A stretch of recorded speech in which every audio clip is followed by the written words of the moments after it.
2 off of this squad will automatically qualify for tomorrow. And then we will be taking the 14 overall from all 4 squads combined. And then top 2 from our Desperado tonight. That will get us to our 24 bowlers for match play. Top 2 off of each squad do get a 1-round bye tomorrow. Finals start at 8 a.m. So if you are in the finals, please make sure you are here on time. If there are any ties for the automatic 2 spots off of the squad, we do a 9th and 10th frame roll-off if there's a tie for that second spot to determine who gets the automatic and who is watching the bubble for the top 14. If there are any ties for the 14th spot of the overall, we will do a 1-game roll-off following the D squad, which is at 5 p.m. to see who gets into the field and who might be bowling the Desperado. As always, we'd like to thank all of these sponsors that support CBE. There's quite a few, so I will not list them all out, but they are all being shouted out on Inside Bowling, where you can watch all of the action this entire weekend. Make sure if you are not subscribed already on YouTube that you go find the page Inside Bowling and subscribe. You can have your family, friends watch from wherever. All of the standings, side pots, and everything is on Tournament Bowl. So when I pass out score sheets, you'll be able to find it on there. You'll just scan the QR code and it'll take you to the standings and any side action. If you do want to get into any of the side pots, brackets, high games, or anything like that, it must be done by the end of practice. Some upcoming events. Part of the Southwest Swing. This is event number 1, which the Southwest Swing is fully funded by just sponsors. There is no monies taken out of any entries to fund the points payout of the Southwest Swing. As I said, this is event number 1. Event number 2 will be the Desert Heat Doubles, which is July 25th through the 26th, and that is right back here at Lakeview. If you want to get signed up, I would do so soon. We are expecting a large turnout for the doubles, so I would get signed up as soon as possible to guarantee your spots. The Southwest Swing concludes in October, the 15th through the 18th, in beautiful South Points Casino in Las Vegas at the Agent On Open.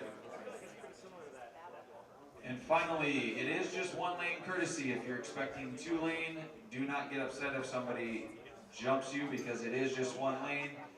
If you are expecting 2-lane, please just make sure you keep up with the pace of play. Don't hold anything up. And I do please ask that we respect the other players and try not to have outbursts or yelling or loud talking that could distract somebody in their backswings.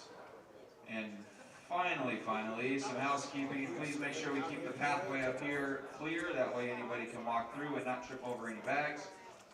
And please do not disrespect the bowling center. We have a 0 tolerance policy of no hitting or throwing any chairs, bowling balls, or anything like that. So if you are having a hard time, go outside, let out a big yell. I don't care what you do out there, but do not disrespect the bowling center because it is an absolute privilege that they give us their center for the entire weekend. I think that's enough of me talking. We're going to go ahead and turn your lanes on for 10 minutes of warm-up.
And good afternoon, everyone. Welcome into C-Squad qualifying here from the 2026 Complete Bowling Events $10,000 Cactus Classic, the 5th annual event.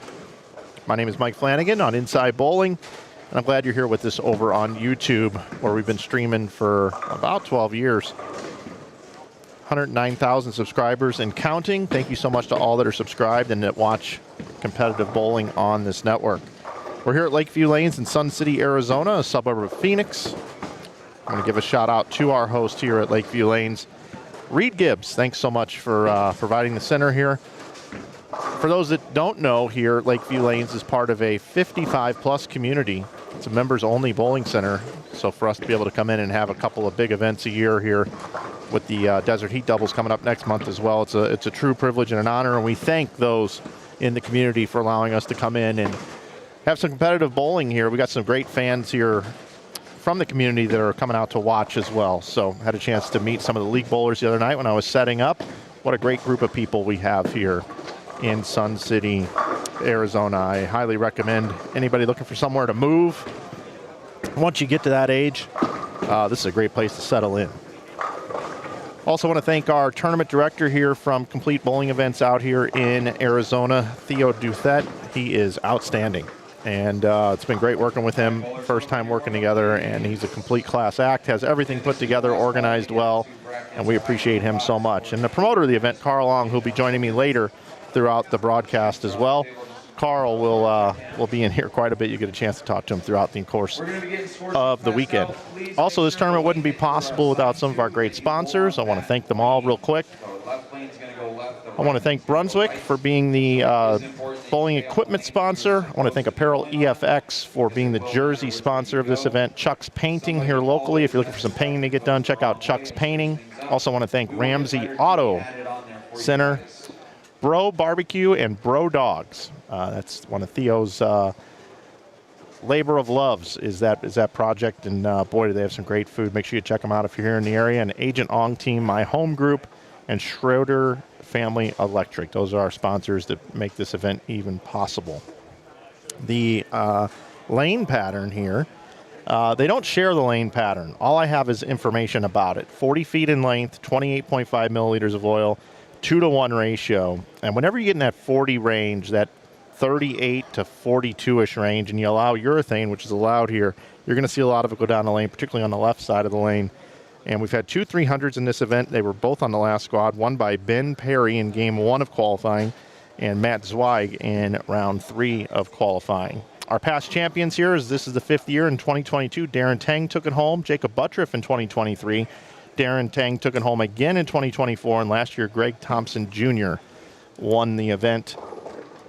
Greg Thompson Jr., the only repeat champion only past champion that's actually entered into this field, because they had the Norm Duke event up in the Northeast, up in Pennsylvania this week. So some of those pros that normally bowl this event weren't able to make it out.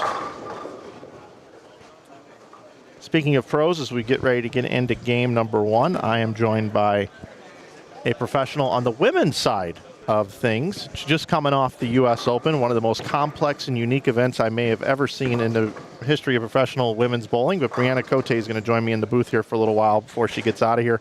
Brianna, thanks for being here. My pleasure. Thanks for having me. So you competed here today, and outside of one bad pair, you had a pretty nice day. I did, yeah.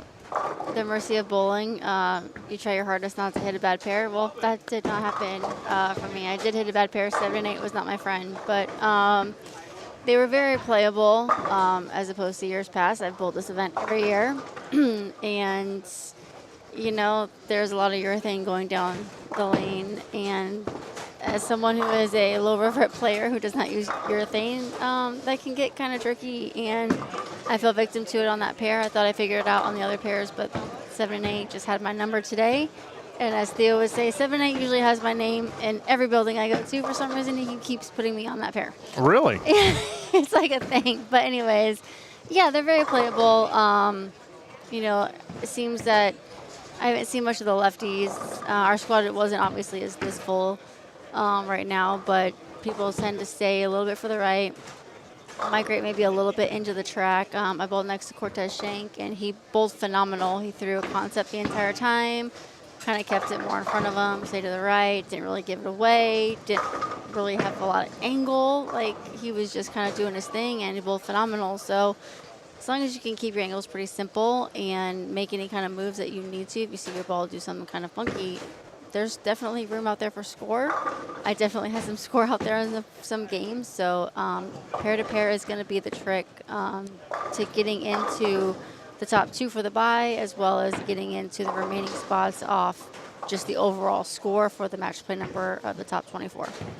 Yeah, we had 28 on A squad yesterday afternoon, 24 this morning, 39 on this squad, as you mentioned, a little bit more full. So far, the players that have punched their ticket inside the top 24, inside that top 8 right now, is Ben Perry, who bowled 388 over today, as you were talking about. Kyle Duster plus 249 yesterday. Brandon Cryer plus 237 over today. And then Cesar Padilla, who bowled 193 over yesterday, made it in. So they are already locked into the top 8 buys in the bracket. 2 more will make it from this round, and then at 5 o'clock today we have another squad where 2 will make it from there. 2 from the Desperado will finish out 23 and 24, and then 9 through 22 will all be from qualifying scores thus far.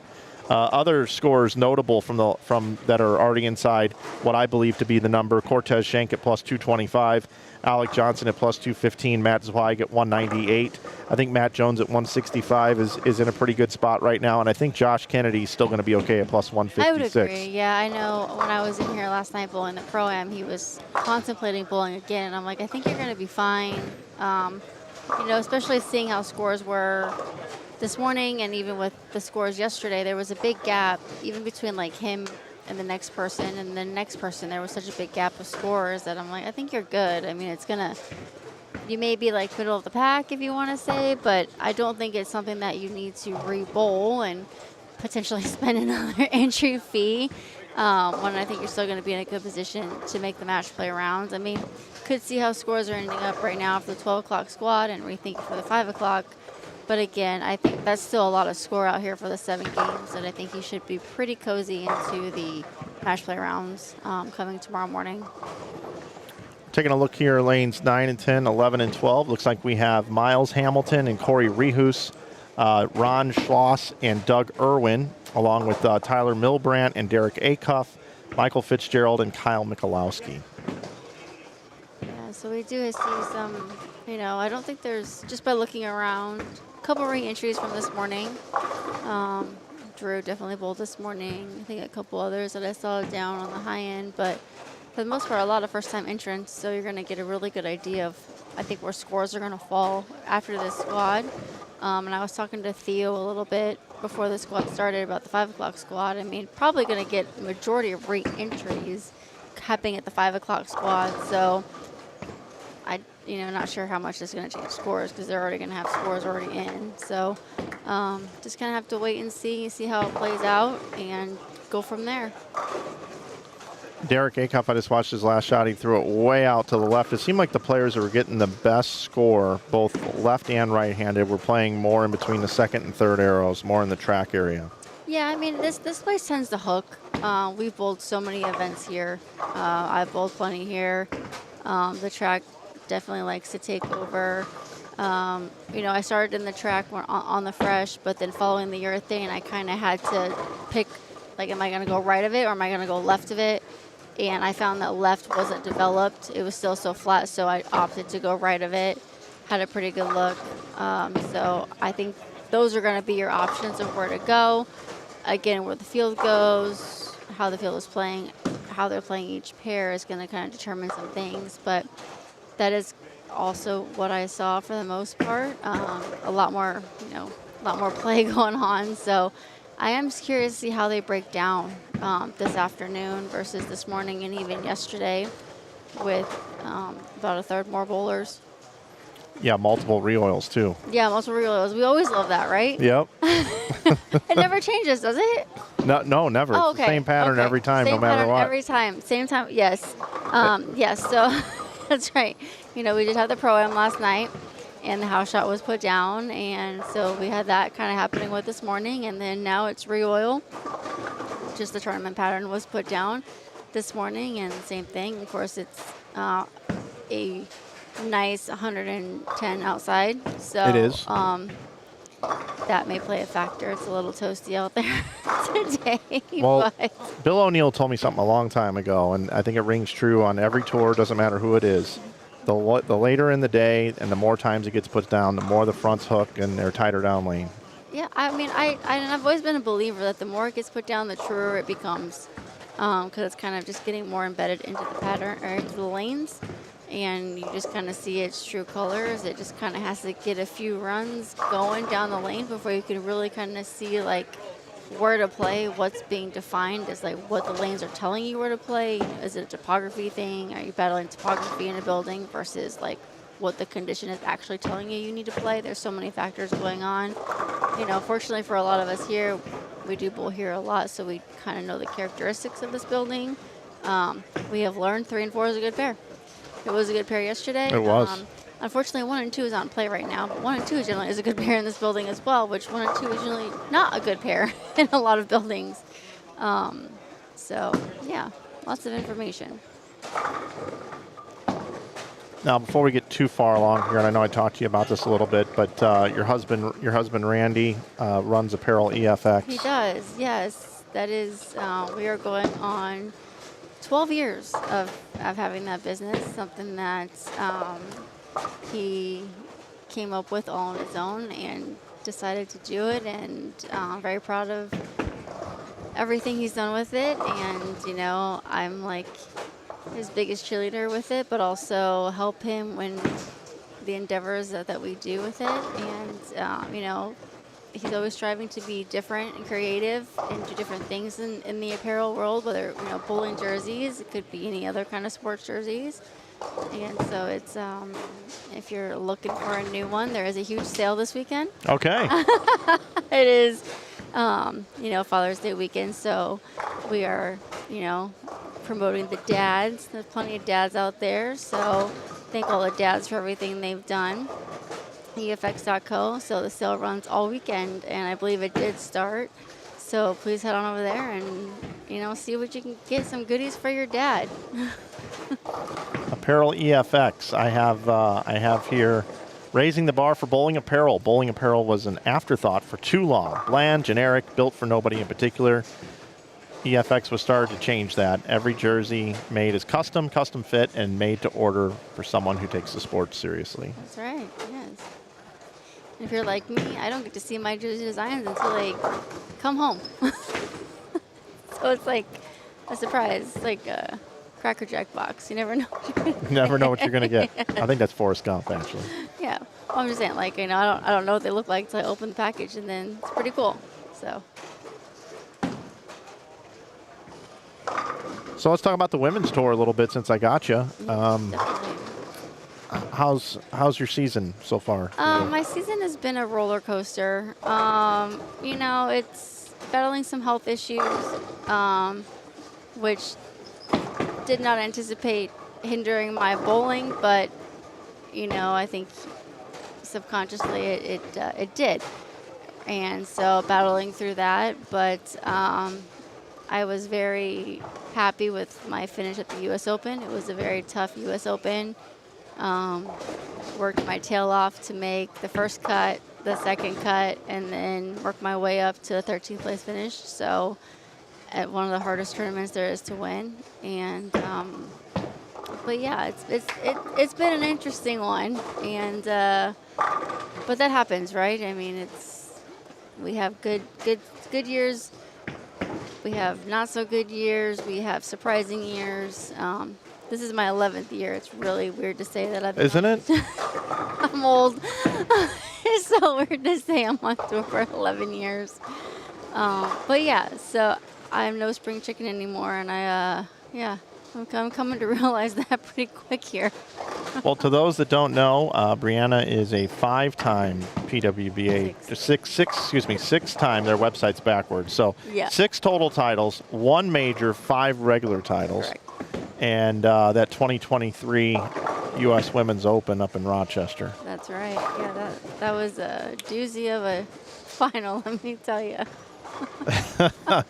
I remember. I think we all do, and you know, I'm very grateful for that final, and I think what's great is that Clara and I can talk about that final, and when we talk about it, we just honestly laugh about it because we were both going through the exact same thing of, quite honestly, what it felt like was just an overwhelming feeling, not out-of-body experiences, and so we could relate to each other after the fact, and it's just something that we share. So it really could have gone either way. Good person to share it with, too. It is, yeah. Clara's good people. Yes, so it's good that we can look back, even though we were competitors, but good friends, and just, you know, just realize we shared in that moment together. And we actually did cross the entire week for that event as well that year, so it's kind of crazy. Who are you bowling the Striking Against Breast Cancer doubles with? Vi again? So I have terribly bad news. I am not participating this year. You're not? I am not. Because of the injury? Because of health issues, yeah. I will have a post coming out on Monday as to why I will not be participating in the rest of the tour season. Oh, really? Okay. Yeah, so this is my last bowling tournament for a little bit. But I am true to my people at home, so I told Theo I will be here to participate in his event and give back to, you know, home because they support me, so I support them. But yeah, my tour season sadly is over, and it is kind of a bummer, but you all shall know why very shortly. Okay. As to why I'm okay, but not okay at the same time. So we'll just say that. Okay. But yeah, so Chris Vi is bowling without me, and he's been very supportive through this whole process. And he's just like, I just want you healthy. We'll be back next year, better and stronger. And he's bowling with Shannon Pulowski, so nice little consolation prize for him. So I guess Tommy's not bowling then? Yeah, apparently Tommy is also getting old. Okay. And he has a hurt back. Okay. Well, then that worked out good for them, and then maybe you can swap back next year. Yeah. Oh, definitely. We've already established this. Oh, okay. Yeah. Vi is yours next year. Vi is my partner, and he's already told he's like, you are my partner. It's just life happens sometimes, and it's just not it happened at the wrong time. So yeah. So I'm hoping to go still to get our championship banner and our rings and cheer them on. Oh, cool. And Okay. still be supportive of Donna and everyone there because it's such a great event and great cause. So I even still offered to participate in the Pro-Am as much as I could. I just can't bowl.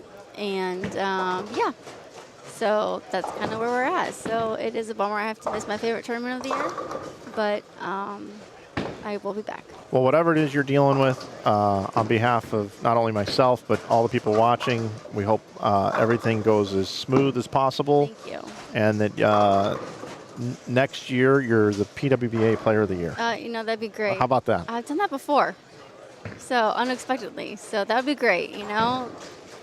Good things come to those who wait, and it's just a little bump in the road, you know.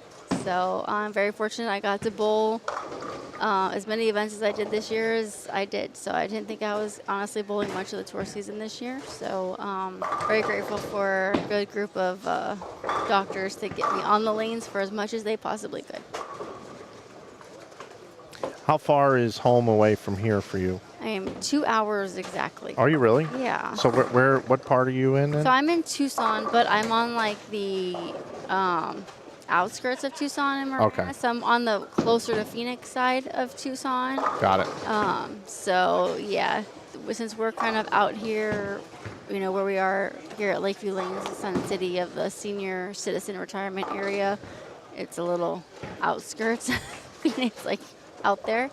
But yeah, 2 hours, which is not terrible. It's all highway driving. But yeah, I enjoy bowling these events. The centers out here, they do a great job. They take care of the facilities. They treat us great. Well, you're not kidding. And I know every time I go to a place, I talk about how great the people are and how great the facilities are. This one here, though, I mean, the IT team got me dedicated internet. They hooked it all up. They even put the gaff tape down here. Reed and the team here are just unbelievably great. Yeah, it was. We had like a sellout pro-am, and the pro-am was actually private, so it wasn't open to the public. Yep. Just open to the members of the bowling center, and we had a pretty much sold out thing, and they loved it. They had so much fun. We shot a no-tap 900.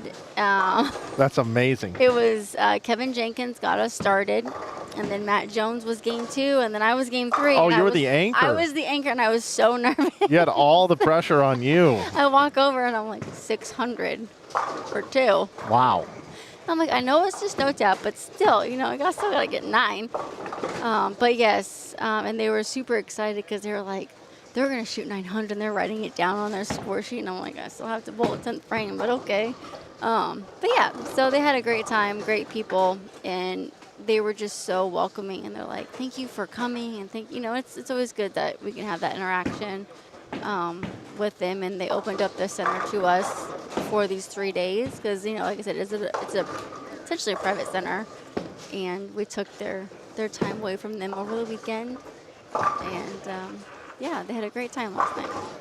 That's cool. And some folks have been up watching the event today, those that are into bowling competitively, and got some big bowling fans here. Oh, definitely. Lots of, yeah. And they have good food in the cafe. They got, you know, it's a really great place. I had the night off last night because of the Pro-Am, and I actually drove around the city a little bit. I like to go to malls. Okay. For whatever reason. So I just randomly picked a mall, and I went to, I think, an older outlet mall in the north side of town. Okay. And did a little shopping. Nice. Then I went and checked out the Circle K, where Bill and Ted's Excellent Adventure was filmed. So I went and checked that out, and went to a baseball card shop. Oh. And then I thought about going to the Diamondbacks game. I thought about cruising over there, but then I said, you know what? At 7 a.m. in the morning. It's coming quick. Yeah, and that's about 40 minutes, I think, from where I'm staying. So I'm like, not going to do that. So I went and had one of my favorite chain restaurants that you don't have in the Midwest, but they have them out here, Carrabba's. Oh, okay. Yeah, I like a little Carrabba's. Yes. So I went to Carrabba's. And then I'm out by the Texas Rangers and the Kansas City Royals spring training facilities. And so there is a Zupa's there, which I love Zupa's. There's a Mission Barbecue and In-N-Out Burger, all in the same complex, and I'm like, wow, this is something Stay else. here when I come next Yeah, time. I'm like seriously looking at real estate right now. I'm thinking about moving here. As long as you don't mind boiling a couple months out of the Well, year. there's no tornadoes. There's no rodents eating my vehicle. I've had engine wires eaten 4 separate times. Oh, yes. And Kim's engine, we cannot stop these rodents from eating our wires of our car. Don't have to worry about that here. We do have a boobs, though. Well, that's okay. I'm fine. It's just a big dust storm. Yeah, that's fine. And there's no tornado warnings here. Oh, no sirens. No humidity. Doesn't rain. Yeah, so I'm moving here. Okay, yeah. Oh, and we're getting a Buc-ee's. Oh, you're getting a Buc-ee's. Yeah, okay. Buc-ee's. I think it's supposed to open either like this coming Monday or the next 2 weeks, like in Surprise. So I'm really excited about that because I remember Buc-ee's I had ever been to prior to. It was one on the way from Columbus to Indy, but was when we would go to the Lucy around Houston. But yeah, we're getting a Buc-ee's, like a big old Buc-ee's. So we'll have that too. I like that. Yeah, they have good like fudge and sandwiches and stuff. Yeah. Yeah, food. I don't know, as you get older, you really appreciate food. Yes. I'm a picky eater, so yeah. But yes, 100%. But yeah, I mean, we don't have it too bad here. That's why I like living. No, it's pretty good. And I was on that highway that's up north that doesn't have anything really on it except industrial right now. Uh-huh. And I saw this massive place being built, and I saw all these cranes and all these big buildings being built, and I'm like, wow. And it's like chip companies, like data chip companies and stuff. I was like, wow, this is crazy. I don't think people realize just how much land there is out here. There's a ton. In Arizona. And it's like underdeveloped. Yeah, yeah. We have a lot of it. We have a lot of space. Yeah. And we have mountains. Yeah. Yeah. It's Salt Lake City without snow. Correct. Yeah. Yeah. I don't do. See, I love places that just don't weather. Oh man. I think the only thing you got to worry about out here are the snakes, right? Yeah, but especially if you're in like a subdivision, like Yeah, you don't. You're not gonna get those because there's too many people. Like if you're in a home that's like out in the middle of the desert, then you probably got to worry about like the scorpions and the snakes and stuff. But if you're in a development with a lot of cookie cutter houses, you'll be fine. You're good? We don't have any of those. Yeah. Maybe just those daddy long legs in the garage. That's about it. Daddy long legs. Yeah, you'll be fine. Nothing crazy. I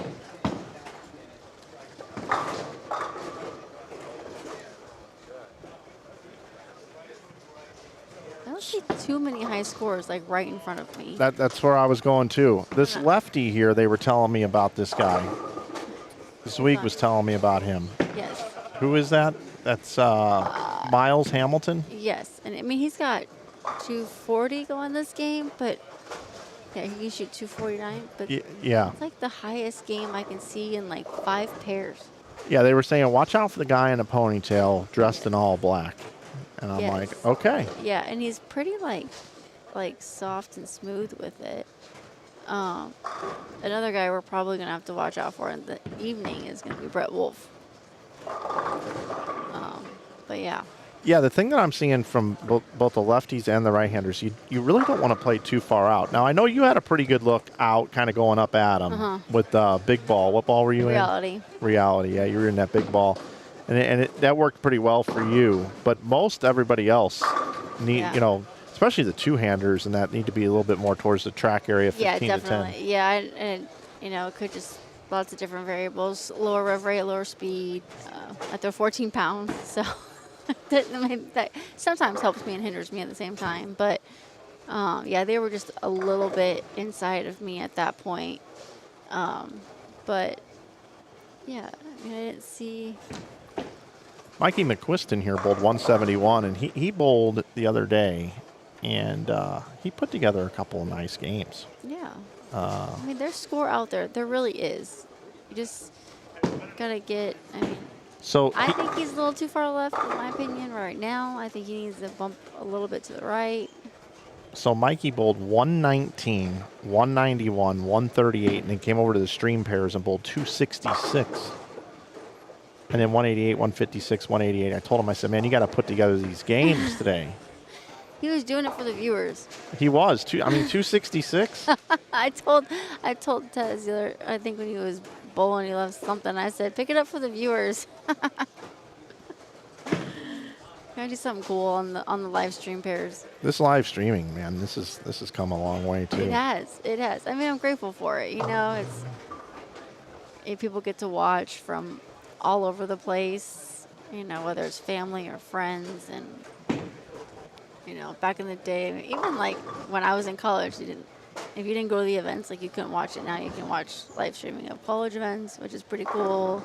Professional events, you know, junior events, and then even local ones that, you know, local for us, right? So that's pretty cool that we have that ability to watch it. Shout out to Emil. Today's his birthday. I know he's been out here the last few years. Yeah. Love me some Emil. I did. I wished him happy birthday this morning because I actually won the U.S. Open on his birthday. So it's like his birthday and the anniversary of me winning the U.S. Open. So I can really never cool. forget it. That's really cool. Yep. So he was working hard last week with all those hours on the U.S. Open. All kinds of stuff. The Bowl TV crew was working hard last week. There were so many moving parts going on last week. That Bowl TV gig has gotten hard for all of us. I bet. I mean, between Bowler of the Day, sponsor reads, man to camera, producer, on-air talent, keeping track of lane talk scoring, making sure that's updating properly. But then, like, so for the cut of the top 24, there was like 4 or 5 of us bowling in and out the last like 5 frames. And yeah. They're like running all over the place, and I'm like, I just couldn't even imagine you guys going all over, being like, what, who bowled what, who did what, like, oh, complete chaos. Yeah, and you got to know your math, and boy, it's crazy. And we just pray we get these cuts right, and I don't know why it's such a race to get the cut number right, and then we're like, okay, well, we think this guy throws a strike, he's in. I know. And then if we ever get it wrong, then we look like then the chat's like, you're wrong. You're an idiot. I know, because like, you know, obviously we can't use our phones, right? Yeah. And so it gets on bowling because I was the cut for the top 24, and my best friend's like, Bowl TV has you the number, and I'm like, so if Bowl TV has me, that means we're official now. If Bowl TV has a number, you're 98% good. Correct. Well, and then, the 2% of the time it's not good. It's crushing. Then Rick came over and he gave me a high five, and then I knew we were good because he's the Brunswick guy. Yeah. Rick Barbera, Yep. good people. I was like, all right. It's just so funny. But yeah, I know I'm terrible with math and stuff, but I was just like, all right. Yeah, I couldn't figure that stuff out. I've been nailing it here so far. Smaller field, but I got this wireless camera, so we had Zweig up, and he had to strike out to tie Cryer, and airmailed it. I'm like, all right, Cryer's in. So now you run to the next pair, and then we got Ben Perry shooting 300. That's right. You're like, you're getting your steps in this morning. It was too early for that. Yep, I was moving around. Yeah, it's pretty crazy how we weren't expecting to be working so hard this morning. I didn't realize the scores, were going to be, we were going to have front 10s, front 11s, front 9s. Yeah. I thought we might have a couple, but this morning it was getting a little crazy. Yeah, I mean, I knew they were going to be more playable because they have, like I said, they've been pretty brutal in years past. But, yeah. I've got a hot take. I don't think there's going to be a 300 this squad. Ooh. That's a good hot take. I don't think so. I think there's too much traffic. I would agree. To quote Sammy Hagar's, I can't drive 55. Yeah. It's too much traffic. That's too much traffic. That's probably a good assumption. If it is, I think it's going to be on the left side. Yep. No, I'm with you there. We just saw one fall into the gutter over here on lane 4. Yeah, I saw plenty of those last week. It's just playing too far out. You don't need to be that far out. It falls off. And if you're there, like, it needs to be, like, pointing towards the head pin. Like, it, for him, it needs to be going right. Yeah. Well, Brianna, I didn't want to keep you too long. I appreciate you staying a game with me. Let Randy know we appreciate the Apparel EFX sponsorship here. If there's anything we can do to help promote that Father's Day sale, I'll make sure I mention that throughout the stream. Perfect. And your announcement on Monday, everybody should look for that on your socials. Thank you. And we, all of us want everything to go as smooth as possible, and you get back out on the lanes and kicking some ass. That's right. I'm already eager to be back on the lanes. So yes, I will be back. That's for sure. Can't keep me away for too long. And enjoy the Lucy as a spectator. I will. It'll be different. Go down and promote Apparel EFX while you're down there. I know, right? Get a booth or something. Go do something. Yeah. All right, Brianna. Well, thanks so much for your time, and good luck with everything. Thank you. Appreciate it. All right, everybody. That's Brianna Cote, 6-time PWBA titleist, U.S. Open champion, and she bowled this morning. Bowled really well. Just had the one bad game in there. Still going to get that that high woman cash, she hopes, that Theo pays out here at this event. We move over to lanes 3 and 4. Action underway in game number 2. This is our single wide, but we're set up for the bracket where we'll be using lanes 1 and 2 as well. And I picked up a nugget from Brianna that lanes 1 and 2 is a good pair, so I'm looking forward to seeing what the scores look like there. We could have some really incredible matches when we get down to the 3-game total pinfall bracket. We could have some high scoring ones come tomorrow morning at 8 a.m.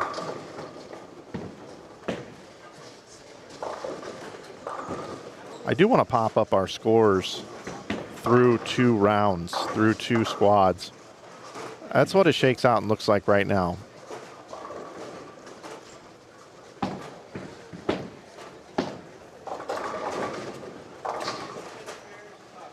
That was actually the morning squad. I'm going to go ahead and get you guys the combined. There we go. There's your combined. So you got Ben Perry from this morning. Then you got Kyle Duster from yesterday at noon. Brandon Cryer from earlier this morning. Cortez Schenk not qualified in. You see the notations there. Cesar Padilla actually was second on his squad yesterday. So you see B1 and B2, A1 and A2 are already seated into the bracket into the top 8. And currently right now, you can see that 156 score in there. Looks kind of like where that might sit and be the number. It could fall back to 126. You never know as more people bowl. But those are your individual scores and all right there.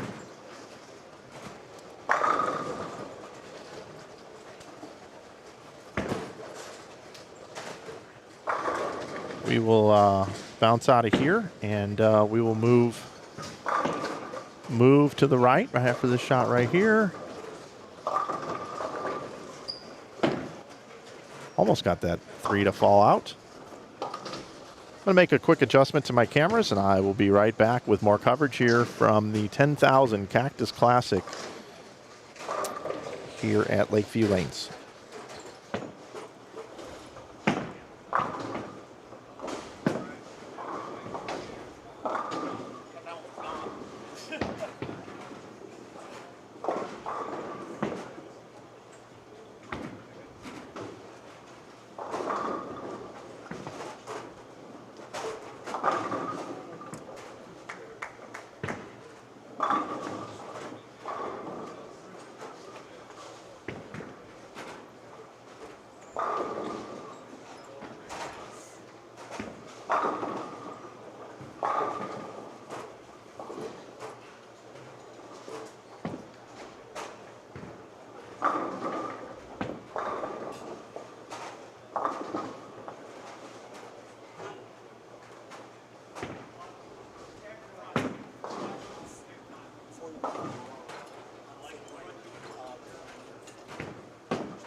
Joining me back in the booth, Carl Ong. What's up, Carl? Hello, sir. It's nice to talk to Brianna a little bit here during game number 1. Well, I mean, she's one of the best bowlers out there. So definitely always an honor to have her in the booth and have a chance to kind of hear her side of what she sees out there. And how'd it go with her? Good? Good, yeah. Nice. Looks like we've got scores here. They are all in. Let's see. And let's take a quick look at our scores from game number 1. Ryan Howard had 269, Greg Thompson 246, Miles Hamilton 246. Looks like it was Alex Lindahl with 245, Jason Lowry with 233, Derek Acuff with 230, Kevin Jenkins at 214, Dwight Burns at 213, Michael Fitzgerald 211, 10th, Andrew Kane at 206. We had 13 players plus out of the 39 in the group. If you want to see how everybody bowled game number 1, you can click on that link I have pinned in the chat. It says results. Yeah, I had a conversation with GT before the block started for a good 5 minutes. I think he just needed a little bit of refocusing. And I think he's good, hopefully.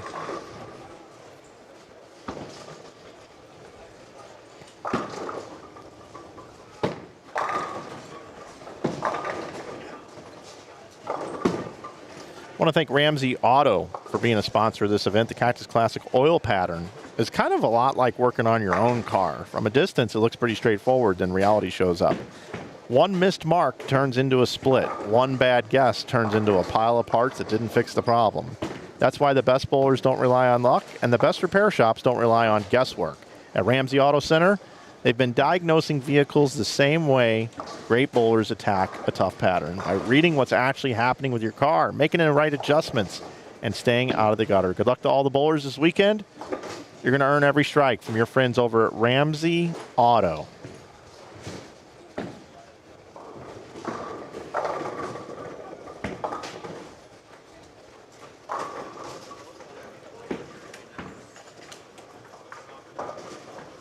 What are you thinking on a giveaway this block? How about in honor of Norm, we give an autographed Norm Duke jersey away this Autographed Norm Duke jersey. All right.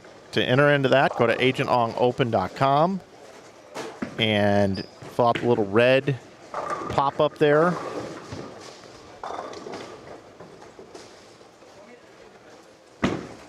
And don't forget to subscribe to Inside Bowling and follow the Agent on Open.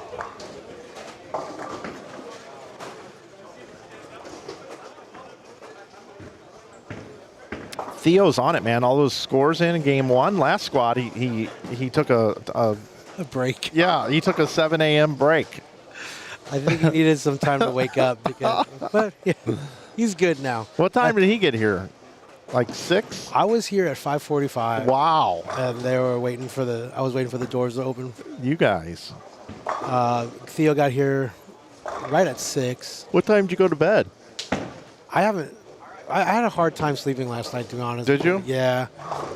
Every now and then, without being too personal, I get stingers every now and then. Okay. And it was just happening throughout the night, and just tossing and turning. I maybe got a couple 3 hours. I mean, I'm good. You're good? I'm good to go. Just every now and then, I just have like a short circuit. I'm back to Short Circuit again. We were just talking about Short Circuit yesterday. Throw it out there. One of the greatest movies in the 80s. I'm telling you, man, I feel like taking 2 months off of everything. Just completely taking, not streaming anything for 2 months, just taking 2 months off from anything. Maybe just, making some homegrown food. Maybe actually getting out and working out a little bit, and then doing nothing but watching movies from the 80s. That's all I want to do. That sounds counterintuitive. I know. A little bit. I want to work out a little bit and then sit at home and watch movies and eat popcorn. I don't. You were going with me, and then all of a sudden you're like, whoops. Wait. Well, these don't go together. I just want to know, if you do decide to do that, I want you to weigh in day 1 and then weigh in day 60 and let me know how you're doing. I'll tell you, here's what we should do instead. This is what I'll do instead, okay? I'm sorry. I'm gonna redo the whole thing. I'm gonna put us on the screen too. Okay, so this is what I'm gonna do instead. Okay. I think I can get an apparatus like headband type thing that can have a selfie stick go out to like right here, and then I'll play the movies right in front of me while I'm running. Kind of like the dog chasing the carrot type thing. Yeah. And you're just running on treadmill. You just can't ever get to the carrot. That's it. And Yeah. I'll be chasing after these 80s movies. Yeah, 80s movies. I say do it. I'm gonna. I mean, I'm gonna say goodbye to the entire bowling world for 2 months at some point. I'm gonna do this. you tell me when you can fit 2 months in your schedule. Okay. And you let me know. All right. And then I'm gonna get treadmills for the booth. And then I'll just be able to broadcast on the treadmill. There you go. You think of it all, sir. I try to. I try to.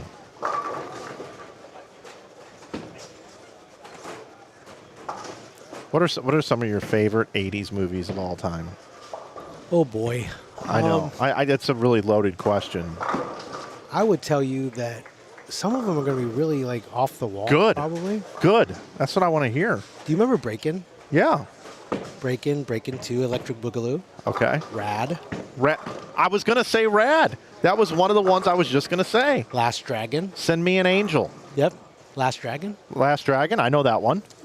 Rhythm of the Night, DeBarge. Yeah. Have you seen One Crazy Summer with John Cusack in it? Yes. And Demi Moore? Yes. Underrated movie. Other 80s movies. I mean, you can talk about the classics like Spaceballs, Okay. Revenge of the Nerds. Oh, yep. Lewis just died. Oh, wow. I didn't Yeah. know that. Forget his main name. Where's his other name? I'll get it real quick. Louis Skolnick was his name in there. Yes. What about Meat? Robert Carradine was the actor that just passed away. You remember Meat? I do remember Meat.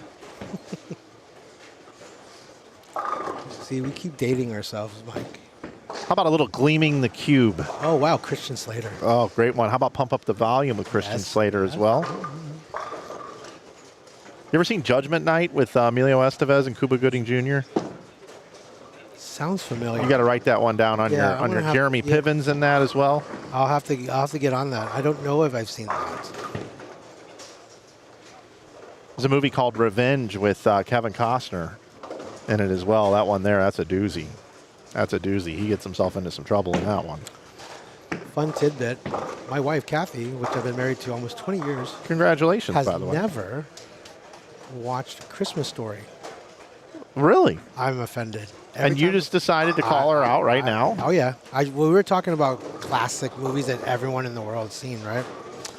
And Christmas Story? Seriously? Like that? Isn't Ian Thomas in that? Right? I think so. There was he had something to do with A Christmas Story. I thought he was the kid. Someone told me that he was the Ralphie's younger brother. What was his first name again? It's Ian Thomas, isn't it? Ian Thomas. Yeah. Let me see here. I know there's a correlation. I could be completely wrong on how they're related, but I thought there was something. And Ian might not be the correct name. No, I don't think so. Okay. All right. Not from what I'm finding. Nope. But if somebody that was working on tour in some capacity had some type of relation with the Christmas Story. I don't remember exactly. Well, here's what you should do with your wife. You should take her to Alaska or someplace really cold, We were there 2 years ago on a cruise. and then you should find a pole that's super cold, and then walk up and say, "Hey, go put your tongue on that pole." Yeah. And then when she's stuck to it, you can say you should have watched the movie, right? Screwy. But have a hot cup of water there just to help her out, so it doesn't hurt too bad. We'll get back to bowling, but I was talking about GT. I was talking to him earlier, and part of that conversation before this block was I was telling him about some of the references we made during the movies in the last couple of days. Okay. And I had said to him a quote. I said, because he threw like a 4 or 5 bagger. I go, see, he's not a machine, he's a man. Yeah. Right?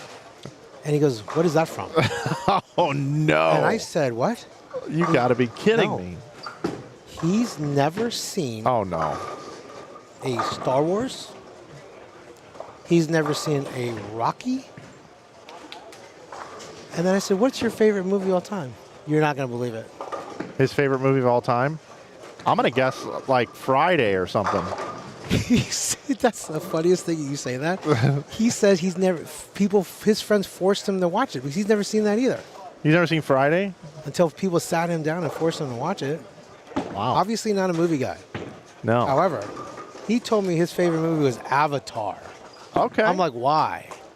You know, I'm not saying that, but you compare it to other classic, saga, cinematic movies like Rambo. All these long, Rambo. All these long, multiple movies. Rambo, Rocky, Star Wars, Star Trek. We're on a Stallone kick here. Marvel. He's like, I've only seen Avengers. I didn't understand any of it because I didn't know any of the characters. I didn't watch the first 13 movies. But you don't have to watch all of them to get the premise of all these superheroes. Oh, they're all doing the same thing. But I digress. Carl, this is how your ball hits the pins every time. Oh, God, I can't wait to see this. This is you all day, brother. Okay. It's still going. Oh. Carry. Yes. That is how you do it. Now, I would love to have that carry, but my average says I do not carry that go. I might miss the pocket like that, but I don't get to trip anything like that. There's enough bowlers in here that'll attest to it. They've seen me bowl. That's why I don't bowl, because they've seen me bowl and I'm embarrassed. So I just sit back here and I watch now. Were you a fan of TBS? They used to have this series, movies for guys who like movies. Yes. Do you remember that? Yep. Remember they put those on all the I time? remember Spike TV. Oh, yeah. Yeah.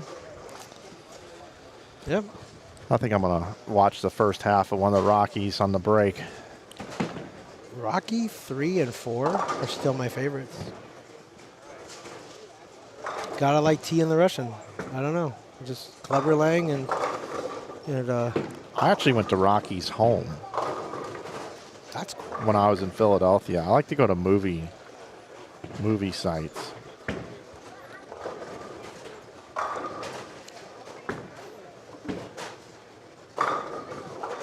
Ryan Kane and I went.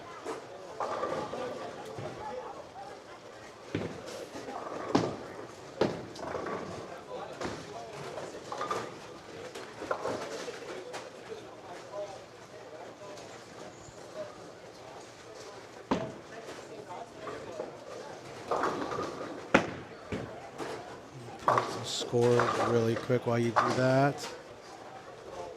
See where we're at.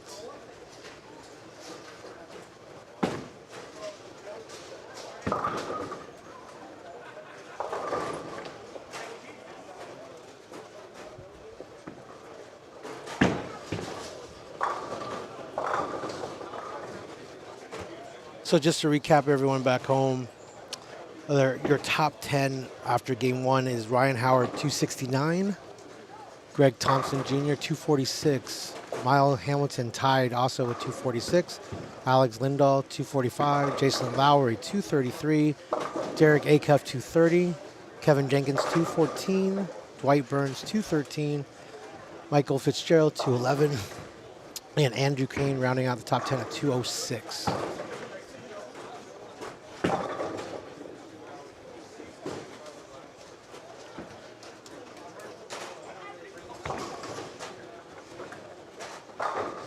I think I'm going to pop out, just make sure we don't have like the front something going on here.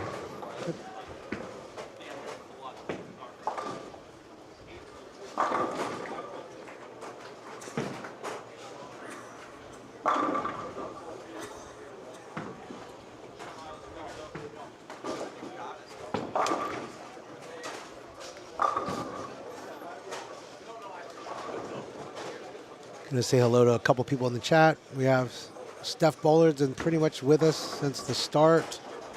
Roy Machine, Sean Whitelaw, Maurice,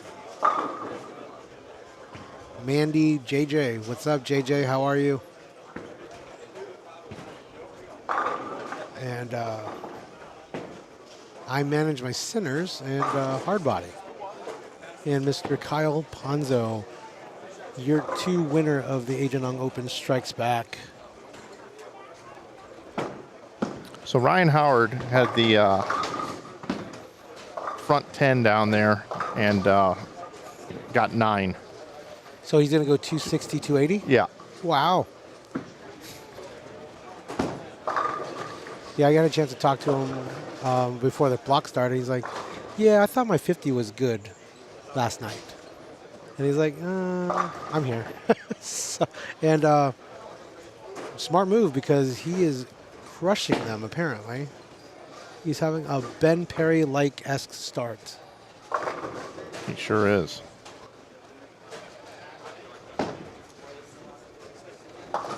Are we going to get the same block with 5, the number of 5 being 130 plus, 120 plus? What are your thoughts? We might.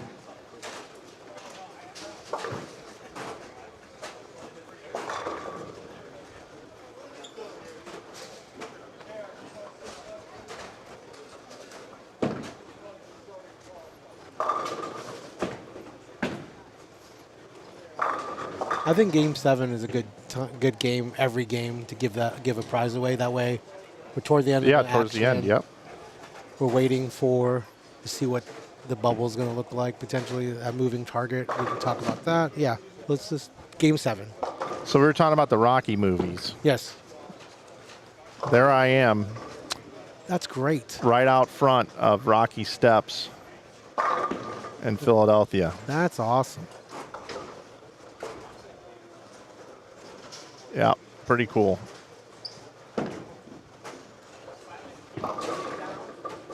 Makes you feel old, though. It definitely has aged. That building has aged a little bit when you were there. Yeah. You also got to be very careful around those parts. It is not a good area. Oh, let me grab this on the chat. Roy Machine asks, can you explain the Agent Ong tournaments, such as entry, number of games, and format? Yeah. So it's a re-entry event. It's October 15th through the 18th at South Point Bowling Plaza in Las Vegas. It is a 6-game beat the board, 1-in-5 cash ratio. It's a moving target, so what that means is there's no official cut score till after the Saturday's last squad. Entry fee is $225 if you bowl your first entry on Thursday, and then if you wait till Friday or Saturday your first entry, that is $275. And all re-entries, no matter after your first initial squad, would be $175 every re-entry thereafter. Guaranteed $10K on top. We guarantee $500 min to cash once you make the finals on Sunday.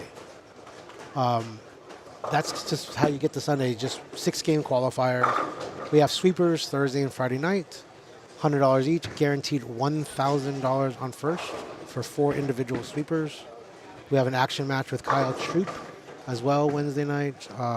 Mike Flanagan and Inside Bowling is going to be there broadcasting day and night starting Thursday, and those are extremely long days. So I appreciate Mike and Inside Bowling and getting prepared for that mentally.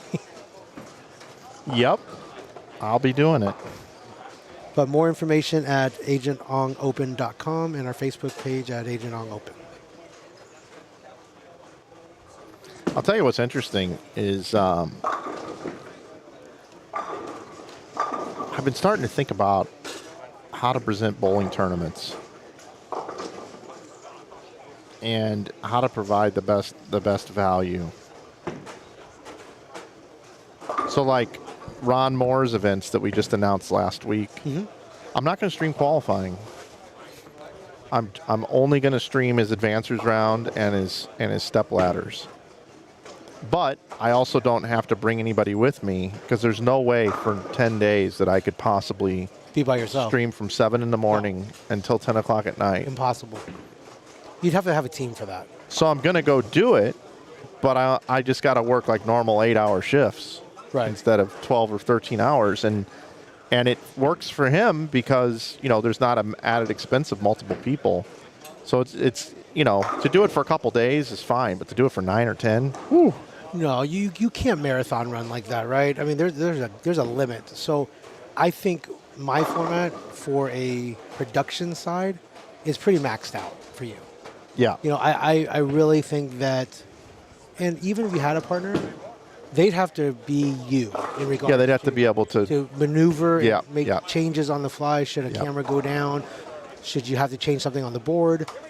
So there couldn't just be a person that can just speak. Yeah. It'd have to be a person that understands the technical side of what you do. And like I said, with Emil in the past, and with you, it takes a certain type of person to be able to do that. And Emil, and you're gonna find out the same way. It's one of those things that you're gonna get taxed. It is a truly long day, but hopefully I can feed you well. Yep. I can keep you hydrated. I can get you what you need. And we'll get people to sit in, and help break up the day with having different conversations with different people. We're going to have a lot of amazing players out there. So I think the amount of opportunities to just have different conversations is going to be plentiful for you. At least you're not going to just be calling action 24/7 in front of you. Miles Hamilton with a nice 5:05 start. Solid bowler, 100%.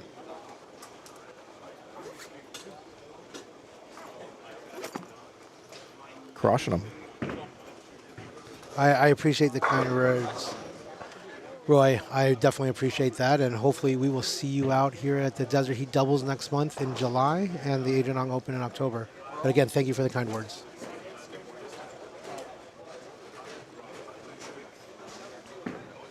On that note, I'm going to go find Mr. John Verbal of SBT, Okay. Southwest Bowlers Tour, one of Theo's sponsors for the Cactus Classic.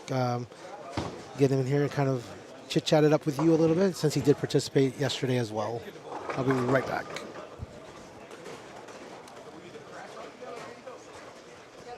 Just like that, moving into game number 3, everybody.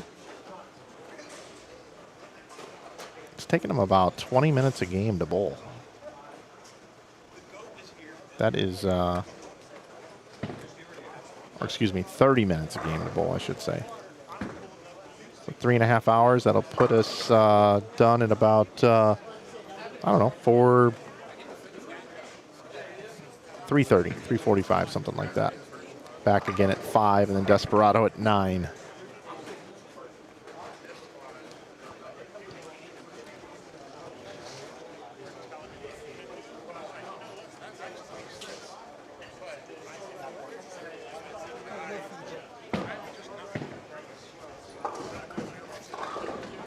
All right, folks, I've been talking about the Southwest Bowlers Tour, big money tournaments with fully guaranteed prize funds for bowlers of all abilities across the Southwest. You can find out more information at bowlsbt.com, or for a more in-depth talk about these events, the Southwest Bowlers Tour, why not just get the man that runs them, John Verbal, in the booth. How you doing, John? Good. How are you? Awesome. Great to have you in here with us.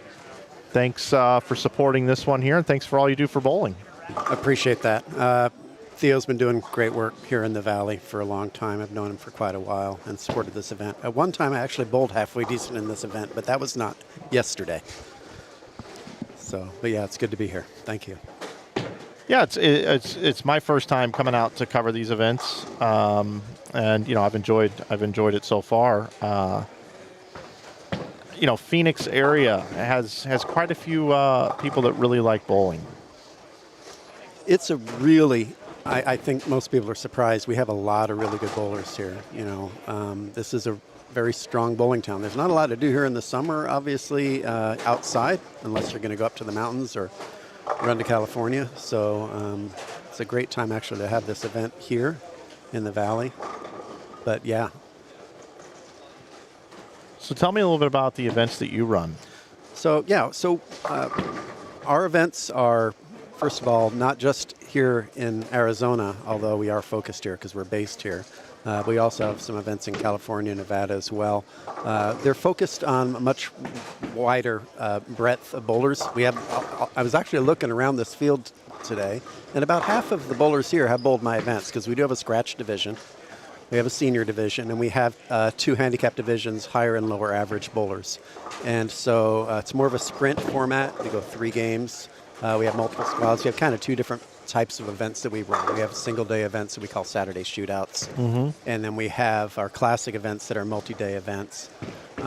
And those are bigger with larger prize funds. But what we try to do is give a wide range of bowlers a chance to win the big money by just competing within their division all the way until they get to the end of the event. And then, you know, it's a 1-game shootout basically with the 4 divisions. The last event, anybody can win with handicap. And we've had bowlers from all different divisions win. And so it gives a lot of bowlers a chance at some bigger money than maybe they'd get in your average run-of-the-mill tournament.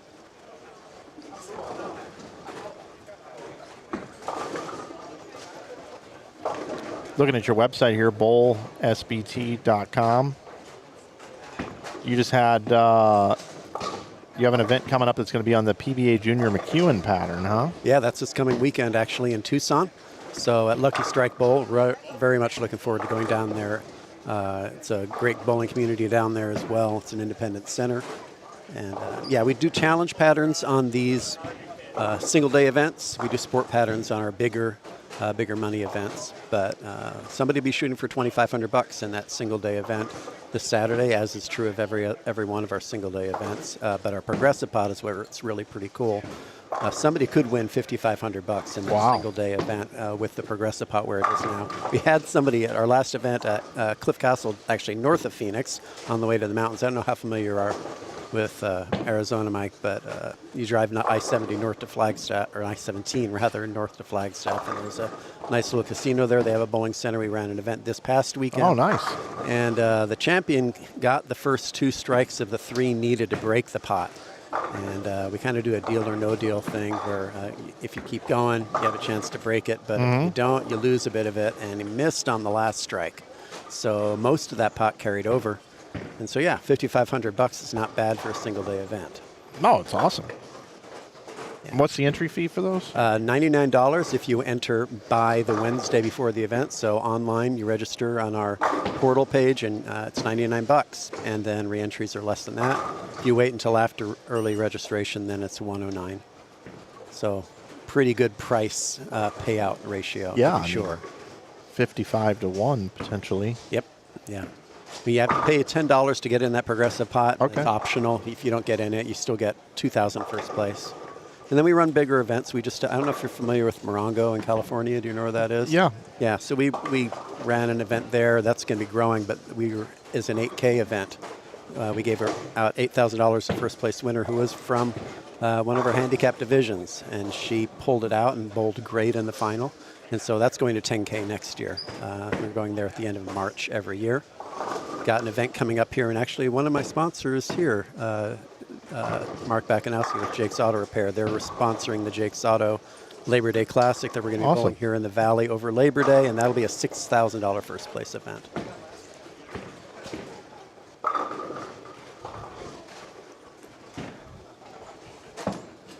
So scores here just crazy from what I think we were all expecting this. Yeah, me personally, being the new guy, I didn't know what to expect. I heard they were really hard, and then I saw 40 feet, 2 to 1, right. And I was like, okay, well, urethane's going to be in play, but, we'll see what happens. You never know. But, this lane surface looks like it hooks a bit, and, the balls read and come off the end of the pattern with plenty of change of direction. So, poof, there you go. If you get matched up.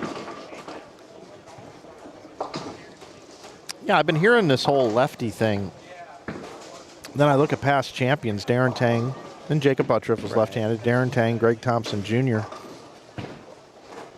It does seem like it's good on the left, especially this weekend, but, it seems like, that's always the great debate, lefty, righty, all that kind of stuff, asymmetrical patterns, trying to do things to make sure the lefties don't have the world, but then when you do that, and they open up for the righties, and the lefties had no chance, and it's a tough one. That's tough to figure that out. It's one of the toughest challenges for our sport and for tournament directors. Yeah, it is at all levels, right? So, and you try to make adjustments, and it never always plays. Never always. It rarely plays as you expect it to. I was talking to somebody back here about an event I ran a few months ago here on a local house where I knew the house was a little bit difficult to play, but that there was a lot of free hooks. I tried to create something that would make the scores moderate a little bit, and we went with a 4-to-1 pattern that the cut scores were huge. Scratch bowlers were having to shoot 750 to make the cut. And you just never know. You as a tournament director try to make the best choice you can for a pattern, and then the players are going to dictate what actually happens. Can you bowl in the SBT Masters without bowling in a prior event? Yes, you can. Yeah, that's just a different format of event that we have. That's a 5-game where we normally have 3, and then we go into a match play format, double elimination match play format, actually, where the winner's bracket is 2 games, the loser's bracket is 1 game, so you kind of get a last chance. But yeah, that you don't have to be. We don't have membership in our club. Just come and bowl. Talking it over with Mr. Verbal here, the man who runs the Southwest Bowlers Tour. Learning a lot here in the booth. I feel like I should move here and start bowling your tournaments. Yeah, I think you'd be eligible. We do have some limitations on really accomplished bowlers. In fact, Kevin Jenkins and I were just talking the other day. Kevin used to bowl my events back in the past, but He's been a little bit accomplished lately, as you know. And so we do have some rules. You can be a PBA member, but you can't have any regional titles in the past 5 years, any national in the past 20. If you have a PBA card, you can still bowl as long as in the past 5 years you haven't had any 1 year where you've earned more than $2,500 on tour. So that gives the people who are casual PBA members, you know, they bowl an occasional event, don't always cash, they can still bowl these events. We don't really want to rule out everybody who's got a card.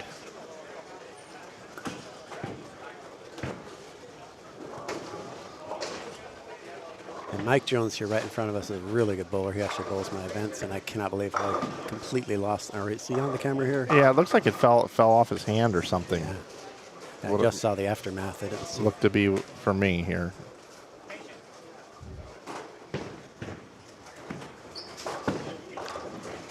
And Tyler actually here was bowled real well in my very first event, was semi-finalist, almost got into the final match. Leia actually did get into the final match in that same event, the very first event I had this year. So I got 3 guys here on this pair that have been in my events.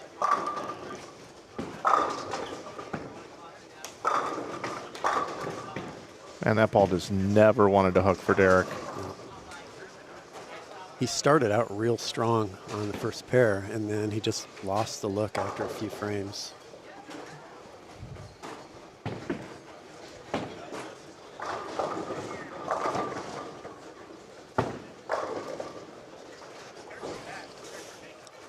We have 39 players on this squad. We had 24 this morning, 28 yesterday at noon. Tonight at 5 o'clock, we have another squad and then a Desperado after that. That will conclude our day of qualifying, and then we'll be back tomorrow morning at 8 a.m. for the total 3-game pinfall bracket play. Be a full day of bowling tomorrow, but the most exciting because we'll have a lot of games on the line. It is a lot of fun to watch that match play.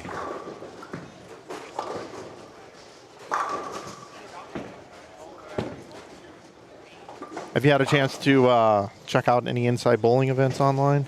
Not recently. I've watched some of your stuff in the past. Yeah. But I honestly, in the past year or so since I got this started up, I'm a software developer by trade, and I had to build a lot of software to make my events go. So I've been heads down. And my wife keeps asking me, are you ever going to actually retire? Because I'm theoretically retired from the corporate world, but I've been spending a lot of time. I haven't had a lot of personal time in the past year. So I have watched some of your stuff in the past, though. Yeah, I don't get out west very often, but I'm branching out this year with these 3 events, and then Ron Moore's event is the senior shootout and super senior shootout. And I should be there as long as I don't, if my game recovers, I'll see you up there because I do plan on bowling that again. Okay. Ron runs a great event. Doesn't he? Oh, man. He's just such a good guy. I mean, he really how can is. you not like him? He seems to know everybody's name. He knows my name. He's only talked to me a few times, and he knows me, treats me like I'm his friend. Yeah. He's got those Dick Weber qualities. Yeah. Let's go ahead and move over here for just a second. We'll take a look at some scores as well as take a look at our leaderboard. Ryan Howard starts with 269, 289, 558 start. That's outstanding. Miles Hamilton with 505. Also outstanding. Kyler Adams at plus 481, or bolt 481 plus 81. Andrew Kane, he re-entered here, and he's like, all right, let's go. 467 start for him. Kevin Jenkins with 449. 448 for Greg Thompson. He's our defending champion. Jason Lowry at 438. Alex Lindahl at 437. Derek Acuff at 436.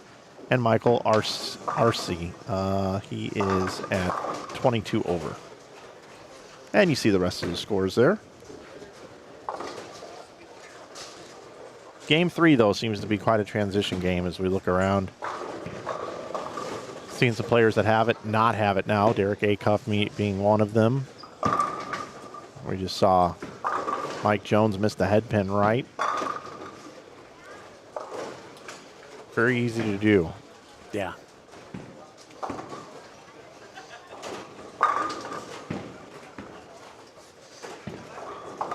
It's a nice shot there. On 10, spare 5-bagger.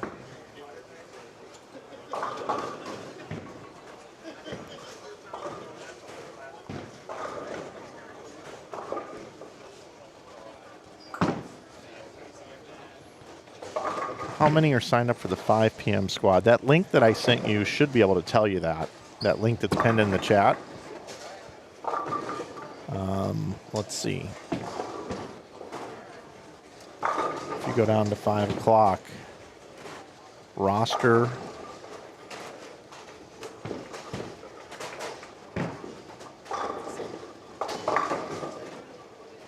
$12 according to the online numbers, but there'll be a lot of re-entries.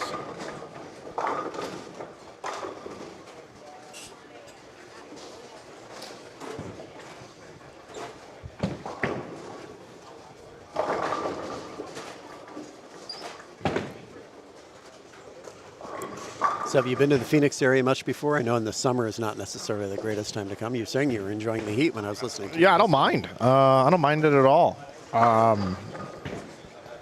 You know, I've been here a few times over the years for different reasons, but a lot of times just layovers. I was actually a little surprised when I got to the Phoenix airport to get my rental car, what I had to do and where I had to go. It's very convenient, but it's broken up into segments, but it's quite a haul to get to the train. You did. Okay. So which airline did you fly? Southwest. Southwest. So you didn't just hop. You should have just been able to hop on the train and go right to the shuttle. Did you have to do something extra? So tell me if I did something wrong. I got off the plane, and because of where I came in, I had to go down an area where there's like a long walkway with people movers, and the people mover's under construction right now, so you got to walk it, which is no big deal. I'm not complaining. And then I got to where I went to baggage claim, and I think I either had to go up or down to get to baggage claim. You had to go down. I had to go down to get to baggage claim. So then once I grabbed my 100-pound Pelican case and my 48-pound suitcase and my 25-pound backpack. Okay, I'm hearing you. I then went, like, I don't know, from here to twice the length of the bowling center to get to where it says rental cars. And then I believe I had to go up escalators. And then I had to go, like, down this hallway. Yeah, okay. And then make a left and then go up escalators again. Okay, yeah, you know, now that you put it that way, for a local where you're not really, I can see, I guess we've gotten so used to it that, especially if you've got a bunch of bags. Well, I mean, I'm, convenient. you know, I'm pulling around 180 pounds, Yeah. going up and down escalators, no elevators that I wanted to wait for, and then walking. And so again, I'm not complaining, but then I get on the train. Yeah. I had to wait 5 minutes for the train, and then the train gets me.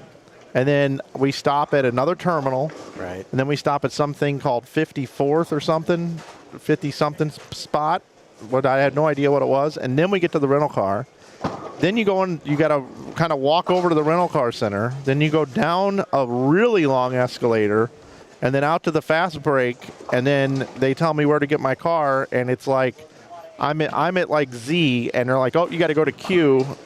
And it was, so anyway, look, again, I'm not complaining because I could do it and I got my legs on me. But it took me from the time I got off the plane to actually in my rental car, 42 minutes. Okay, fair. Yeah, and as somebody who used to travel a lot on business, it's nice when you get to the airport where you baggage claim, you go right outside and it's in the parking garage right out there, and there's the car rental. Yeah, right. I can see that's a little bit better. Just A lot of times you have to wait for a bus. yeah. And that's okay too, unless you're in Las Vegas on a busy night, because then that bus line could be forever. But anyway, the point is, you know, when you're traveling with the live stream equipment, and then when I think about booking flights in and out of here, so my flight out of here is at 9 o'clock on, I think it's 9 o'clock on Sunday. So I'm going to be totally good. I'll be totally good because this thing will be over at like 4. Yeah. So I got plenty of time. But I now know if I ever rent a car that I got to plan on 35 minutes getting back to the terminal to get checked in. Period. So as somebody who's never had to rent a car here for some reason. No, I get that. I sympathize. Yeah. So that was kind of my that was my experience. Yeah, they made a real big deal about when they opened the train out, because it used to be just go to parking garage from the terminals. And when they opened it out to the car rental center, which is quite a ways off. It is, if you yeah. will. It's very convenient. I'm not it is very nice that you get on this train and that you get there. Yeah. And you don't have to wait on a bus to show up and somebody to drive you over there. Yeah, but the argument would be you used to be able to get out of baggage claim and go and pick up a bus right outside the doors, and it took you there. Took you there, yeah. Yeah. So. Yeah. Okay. It kind of reminds me of bowling at South Point. Unless you know the The back way. Yeah. Yeah, which a lot of us do. yeah. Again, not complaining, but it just makes you figure out your travel schedule a little bit differently. Well, they say they're America's friendliest airport. So was everybody friendly at least? I think so. Okay. Well, you know, they didn't say they're the most convenient airport. Who's that guy in a hammer shirt right there? Tall guy, black hammer Are shirt. you reporting over right over there? Are you looking on the camera or on the? I'm sorry. I'm looking here right now, right next to Carl. Who's the tall guy right there? Kevin Jenkins? Oh, yeah, that's who that is. Okay. So, funny story about Kevin Jenkins. I have a friend in St. Louis named Kevin Jenkins. And he's a bowler. And I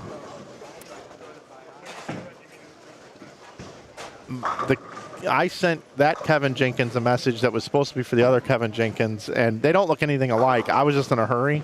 So I always confuse all the Kevin Jenkins, and I wanted to make sure that was Kevin Jenkins because I always have problems with Kevin Jenkins in my life. He just bowled really good at the Senior Masters? Senior Masters. Yeah. He made the finals. Right. Yeah. Yeah. And then he shot a 300 at Nationals.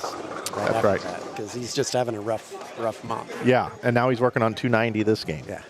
It's just, for the rest of us, it's Kevin's world. We're just living in it. I'm going to bounce around just a little bit here quickly. I just want to show some scores over here on this pair. 235, 209, possible 249, and a 236. Or 266 possible, right? Oh, yeah, 266. Thank you. Looks like that's Jason Lowry. So, yeah.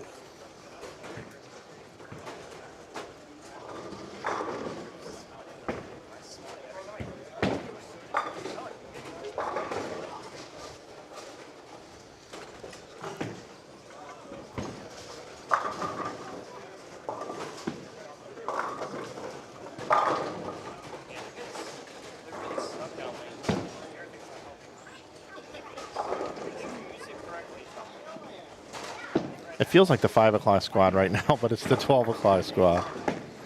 I'm sorry. It's the, what am I even saying? Yes, it's the 12 o'clock squad. I'm trying to get this to come up here. Okay. So Miles Hamilton here bowls 246, 259, 248. Miles is good. That's a great start. He's a farmer, by the way. Is he really? Yeah.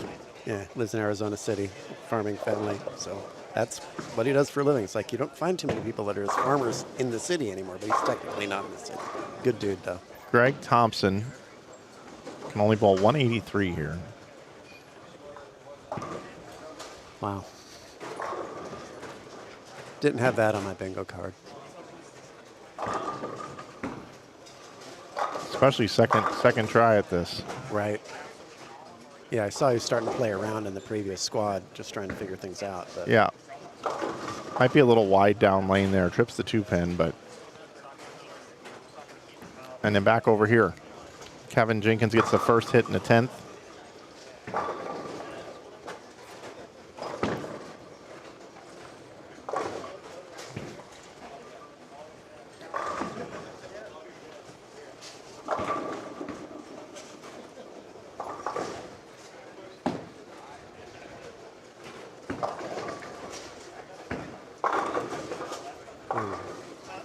just a touch high.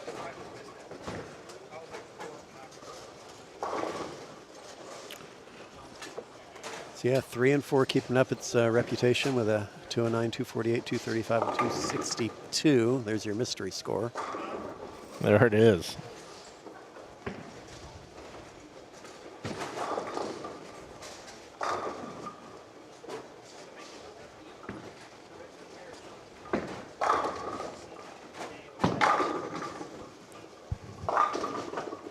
So, folks, if you want to participate in some great events out here in the Phoenix area, check out Southwest Bowlers Tour. SBT is what it's called. Big money tournaments, fully guaranteed prize funds, ran by John Verbal, who's been joining me in the booth here in game number 3. You can visit bowlsbt.com for more information. And I really enjoyed the last game talking things over with you, John, and I wish you all the best and success, and hopefully people keep coming out to support your events. You keep growing it, you keep getting great sponsors, and all the best to you, my friend. Appreciate that. Thanks, Mike. Appreciate you. Take care. It's John Verbal. Always enjoy hanging out and talking to people who are doing great things in the sport. John's certainly one of those.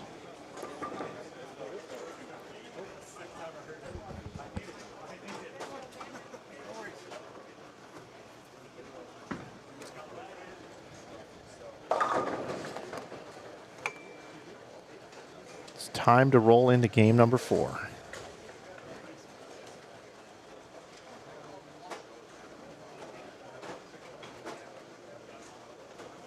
Game 3 finishing up here on the right.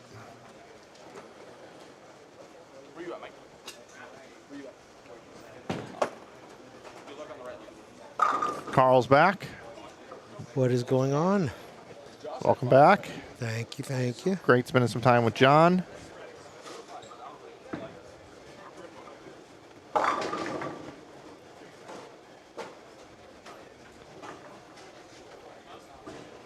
I want to take a minute this time to talk a little bit about our friends over at Schroeder Family Electric, which is a trusted electrical contractor providing quality residential and commercial electrical services. From new installations and upgrades to repairs and troubleshooting, their experienced team is committed to delivering safe, reliable, and efficient electrical solutions with a focus on exceptional customer service and workmanship. Make sure if you're here in the Phoenix area and you're looking for some electrical work, make sure you consider Schroeder Family Electric, a proud sponsor of the 2026 10K Cactus Classic. Thanks, Schroeder family. Appreciate you and all your electrical work that you do for everybody in the area.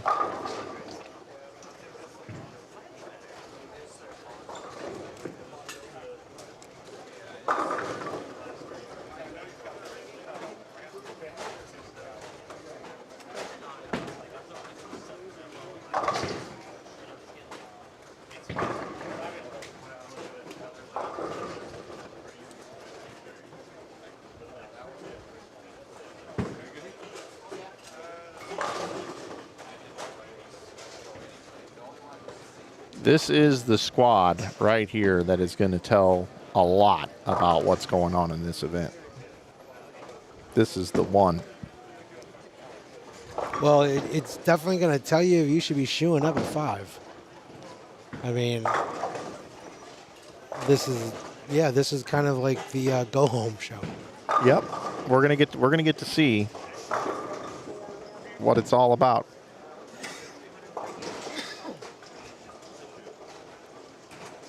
Let's go back over to Kevin Jenkins. Starting out on this pair, he might bowl 300. Ah, there we go, right on cue. You're Well welcome, done. Kevin. You're welcome, buddy.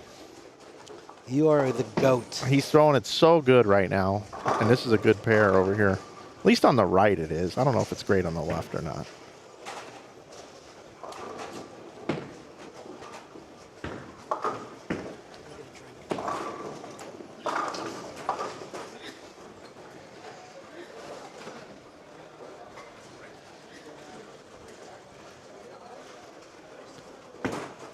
Got an Andrew Kane. Missed the head pin on the first shot. Not going to love that.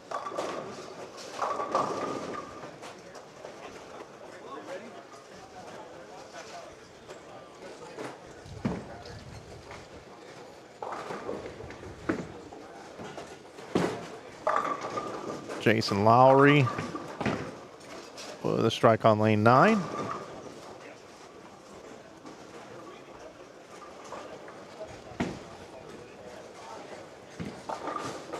Brighton Bobbitt. Loving that outfit. It's a bright outfit for Brighton Bobbitt.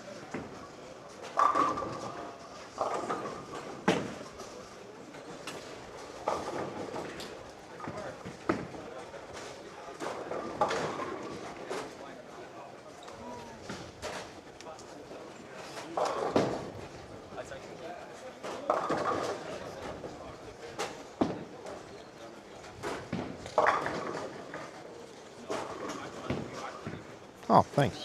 What am I looking over here?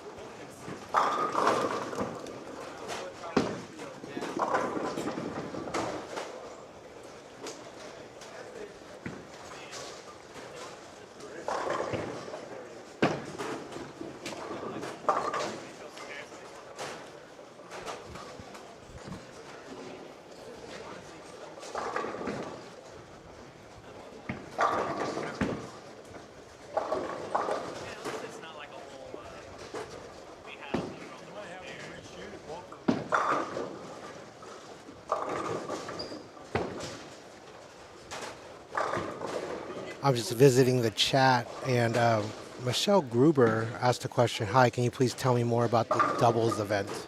I'm going to jump into that really quick if you don't mind, Mike. Yeah, absolutely.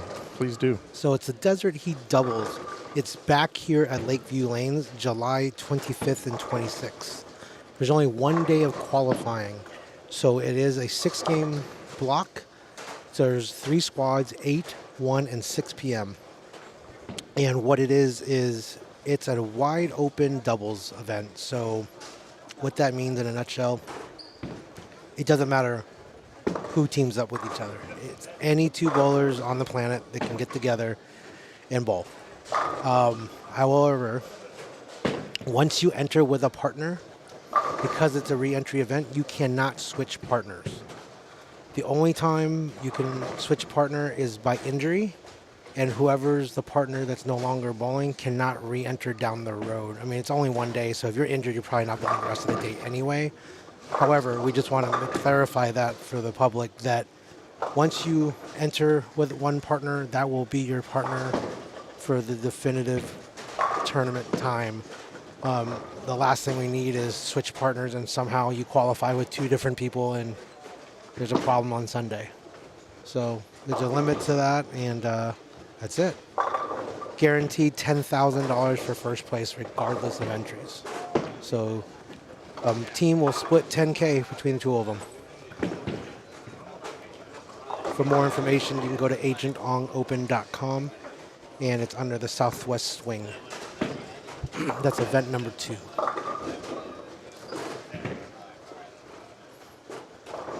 And Inside Bowling will be joining us for that as well. We stream a lot of doubles tournaments on this channel, and for whatever reason, I don't know why, but they tend to get the most views. It's unbelievable. People love watching teams compete. More so than even individuals.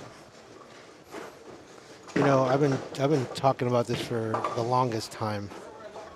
I would love for World Team Challenge to come back, or some iteration of that. Yeah, it was going to at one time, and then I think COVID. They even announced it, and then COVID it got back down, and then that was it. All right, Mike, it's yours. Go get it. Yeah. Start it. I kind of sort of. The Inside Bowling World Team Challenge Part 2. Yeah, I think the problem though is it's just it's so hard to find a weekend. There's just so many events now. I think if you do it regionally, let's say you, in my opinion, if you were able to get 5 or 6 tournament directors across the nation and had their own satellite type qualifier for teams in their region, and then have a culmination of the finals in, let's say, Vegas or Reno or wherever, I think that way you can have regional satellites into a final. Yeah, it's just a matter of when do you do the final. What time of the year is a good time of the year to do it? What tour would have to be off season. Okay, so now you're limited to. You still got 8 months. Okay, you got July, August, September, July through December. The 50 guys are probably going to support the hell out of it. Right. They're not done until beginning of August. So now you're looking at mid-August through December. And you're not going to get anybody out the last 2 weeks of the year because of Christmas. So you got September, October, November, and half of December. Well, October's no good. I'll just put October is no good. I want my tournament to be the pencil tournament for October. I don't know, early December? First week in December? I don't know. It's like I said, this is obviously It's just hard. snowballing ideas, but Yeah. spitballing. But I don't Oh, know. that was like a sick 9. Mike Jones. Watch this. Mike Jones with a 6-9. Watch this sick 9. Watch this. I mean, there's no reason. Ugh. No reason that should stand. I joke with Mike all the time. The reason he shot like 870 last year. I told him the reason he didn't shoot 900 is because he needs longer shorts. He wears 80s gym shorts to bowl. His boxers are longer than his shorts half the time he bowls.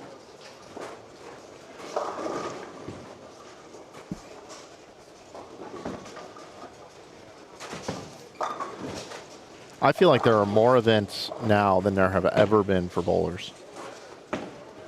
Oh, across the U.S., 100%. I mean, last week, Bowl TV was live with the Women's U.S. Open.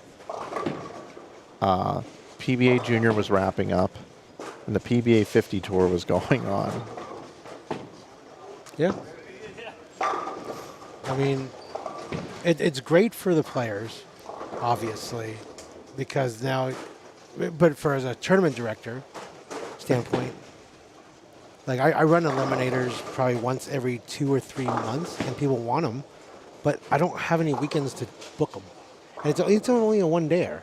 It's only a one-day on Saturday and or Sunday, and I don't have the schedule that permits it. That's the problem. So yes, you're 100% correct. There's never an excuse that says you can't find something to bowl. Not anymore. At least not in the Phoenix area for sure.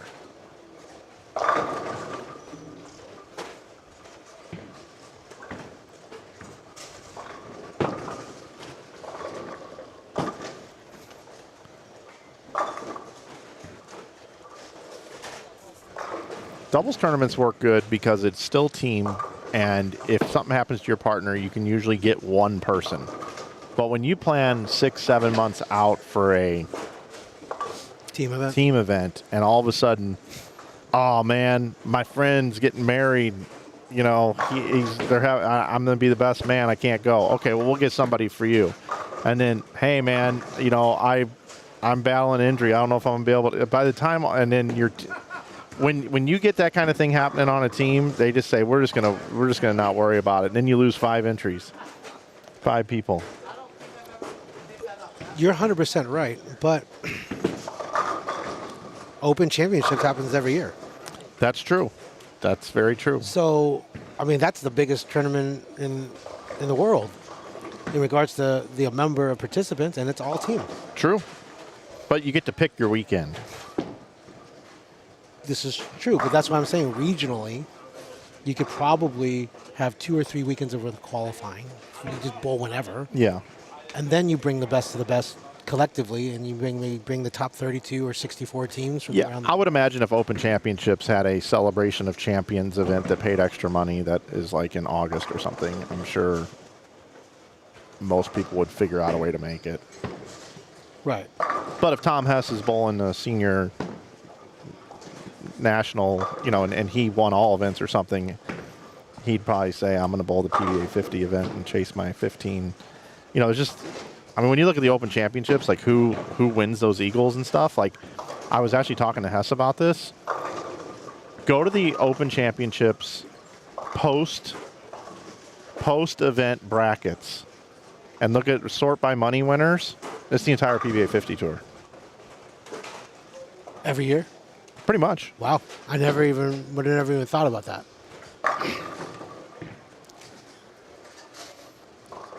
It's pretty amazing. Got scores after 3, though. Let's take a look at those. Yeah, Paul Younts was asking anyone shooting decent in this squad. I would say so. Ryan Howard is plus 182.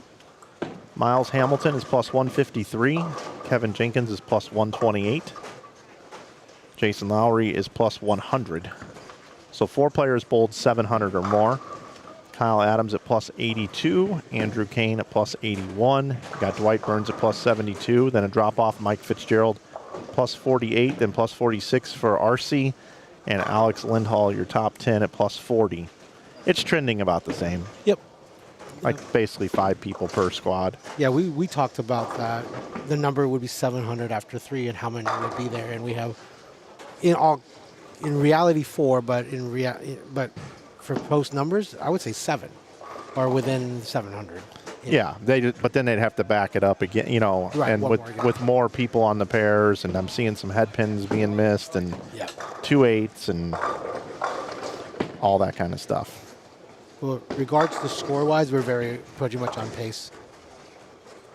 Yep.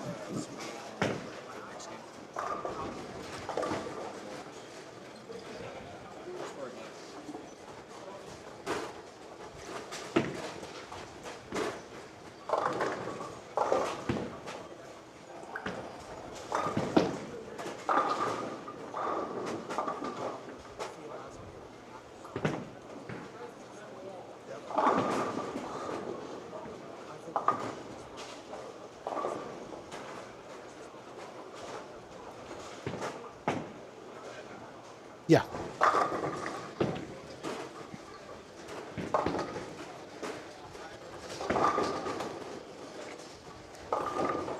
So in a minute, we're going to have a special guest, the inaugural Agent Ong winner, Agent Ong Open Tournament winner, Matt Zweig, which had a phenomenal set earlier with, remember what it was, plus 200-ish? What did he finish at?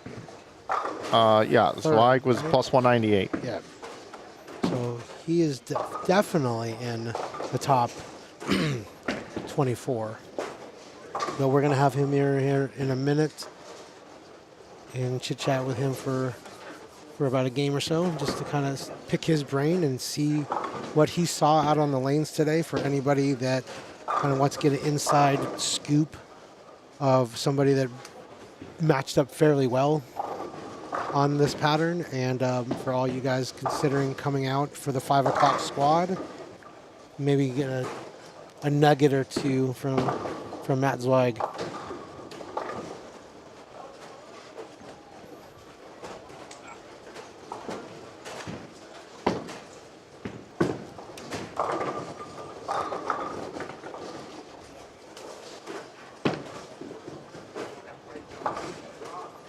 Yeah, so I'm just looking at doubles last year at the Open Championships, 50 plus bracket winnings. Sure. Liz Johnson, Sean Riccardi, Brad Angelo, Steve Richter, Chris Barnes, Dino Castillo, Patrick Brick, Kevin Maloney, Mike Shady, Tom Hess, Tom Adcock. So it wasn't as tilted last year. But a lot of times you go on there and it's like Barnes, Adcock, Hess, like it's just all the same. Right. Angelo.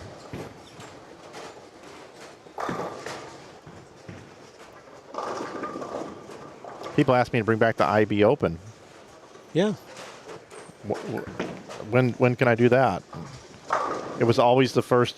It was either the last weekend in April or the first weekend in May. Now you got collegiate finals or championships, ITCs are going on at that time frame. The women's tour just kicks off. PBA tour is still lingering. Right. And the PBA 50 tour is starting. I get it, man. And Nationals is underway. No, and that's the craziest thing. 10 years ago, we would be like, when do you want to do it? We have so many, there's so much holes that you could fill. Yeah. Now, yes, there should be no attempts for, in the regional area, you can't find something in the bowl. So 100%, like I said, I'm very blessed to have, I'm hoping after 4 years of having the same weekend, I can kind of just get it slotted at this point, right? I also think the Midwest versus the West, there's a big difference. In regards to Out West, I still think there's a need for some events out West. yep. Okay. But in the Midwest, it's difficult.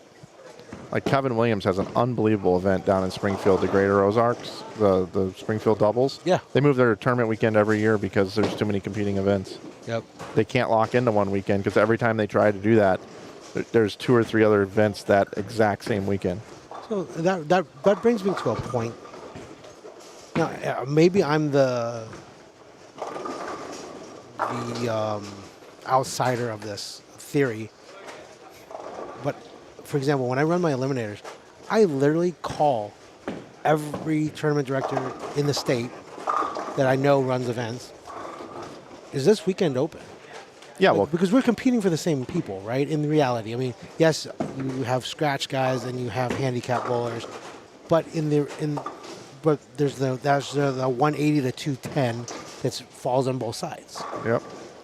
Now, is it just not common space to, like, for example, my event in October, I reach out to Georgia Boot, I ask him about the West and the South and the Northwest, trying to make sure that we're not booking on top of each other, because in theory, all of our players are the same.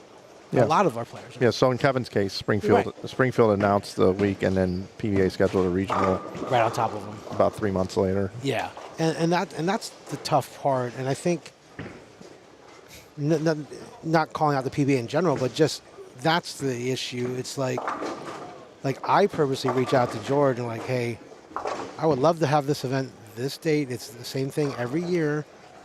I don't want to compete against you, and because we go after the same players, and I don't know. Like I feel bad for. I mean, the PBA obviously is the monopoly when it comes to the production. They have the TV. They have the money behind it. They have the machine, quote unquote, right? But again, out west is nothing like in the Midwest. You got the Southwest region, Right. You got the Texas Yeah. area. You got Bobby Jekyll's region. You've got the Midwest. Yeah. So I mean, there's all these regions that overlap. Yeah. Out west, it's like, what do you got? South and Northwest? Is that what is South? What is South. it? West and Northwest? Yeah, and then South. Yeah. Yeah. So there's only a few regions. Yeah, compared to where you're Yeah. dealing with 5 or 6 directors. Yeah. So I get it. I mean, and there's no perfect science to it, obviously. It's hard. But I just think communication's obviously going to be key, and just Yeah, they having- try, man. Yeah, I don't doubt it. It's just and you're right. Like, I would love to see the IB Open come back, Yeah, it's just but it's just impossible. It just seems impossible. No, and like I said, that's why I said when the IB Open happened, there was no women's tour. College bowling ended 2 weeks sooner. It was a victim to what happened around it. Can I ask you, like, what? And I don't know, we'll talk about this on air or not, but I'm just kind of curious, like, was there one particular thing or reason that you decided that you just weren't going to do it anymore? There was like 3 things. One is not enough local support. So I tried moving it to Indianapolis, and it still wasn't great. Too many other events were bleeding into The schedule. Yeah. Okay. Like I had a lot of women that bowled. I had a lot of college players that bowled. They were automatically gone because of college bowling being pushed back and because of the women's tour starting back up again. Aaron McCarthy, Liz Johnson, Josie Barnes, all those people bowled my events. First, you don't make any money. And then the government looks at your business and says, you have this much money rolling in and then this much money going out. We're going to audit you. So I got audited, Yep. which was no problem. I got through it, but it's just a pain in the butt. And then when you do 1099 every bowler for their bracket winnings and everything, they look at you like, man, come on. Well, so I don't get audited. Or if I do get audited, I got my butt covered and I don't have to pay your taxes. So it's just, juice wasn't worth the squeeze. It just wasn't worth it. And There was enough stuff happening that I didn't need to be in the market. And that is probably one of the biggest misconceptions of being a tournament director and running events, is the fact that they see the money, they see how much an entry costs, and they see the outlay of money that in the prize fund that goes out. I think the misconception is what happens in the middle, right? How many hands are in the pot that actually it costs to host an event? Like, you have a fee to be here, Yep. right? The marketing that I do, this banner behind me has a fee attached to it. Yep. The print material. I was going to ask you where you got that too, by the way. I own a printing company. You print these? Yep. Oh, really? Well, I know you had a printing company. I didn't know you did this stuff too. Yeah. Anything print related, I can do. Okay. I dabble in a little bit of apparel, but not dice up. Like, I won't do dice up, but yeah, I have access to these. I mean, yeah, I'm going to have to order one from you. yeah, anything you want. I mean, I change these out every year. The best part is the frame. Yeah, good. frame's the same, yeah. I just switch them out every year. I might surprise you in the Desert Heat doubles. I might add the little IB logo here. Oh, okay. All right. I think we need to do that for you. Let's You can do that. That sounds good. We're going to get an IB logo in here for you.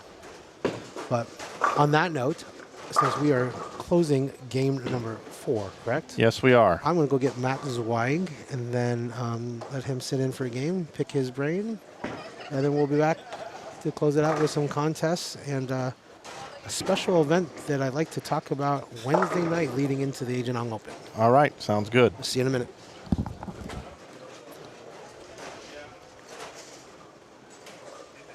.203 is local time here. Game 4 just about in the books. Games 5, 6, and 7 coming up next. And then we have D Squad coming up tonight at 5 p.m.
.144, 168. Got 238 left out here for Ryan Howard.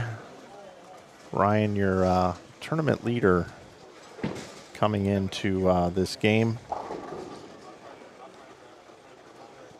Pulled games of 269, 289, 224. It's going to be in the 230s this game. Excuse me, 220s this game.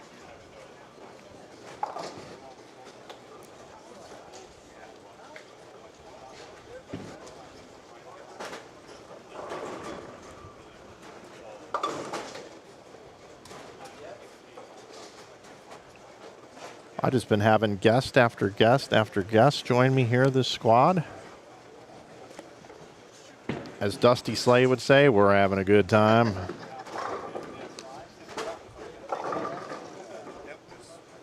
And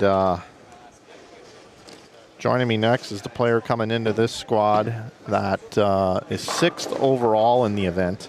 Couldn't quite get to 200 over because he donked off the last couple of frames, and I'm messing with them. But joining me now is Matt Zweig. Hey, Matt. How are we doing, Mike?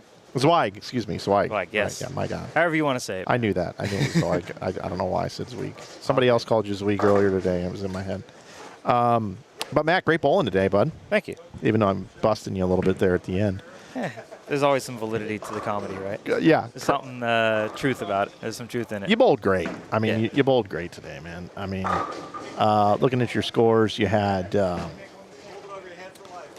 okay, where'd you go? There you are. 280 out of the gate. We were on you on that one. 194. We were on you on the 300 game. 213, 216, 178, 217. 178, caught a bad pair.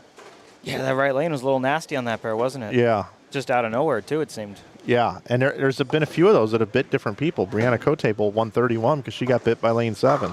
Yeah, she washed out like, 4 or 5 times that game. Yeah, it Pair was rough. they're a little tight down lane to the right over there, especially on that right lane.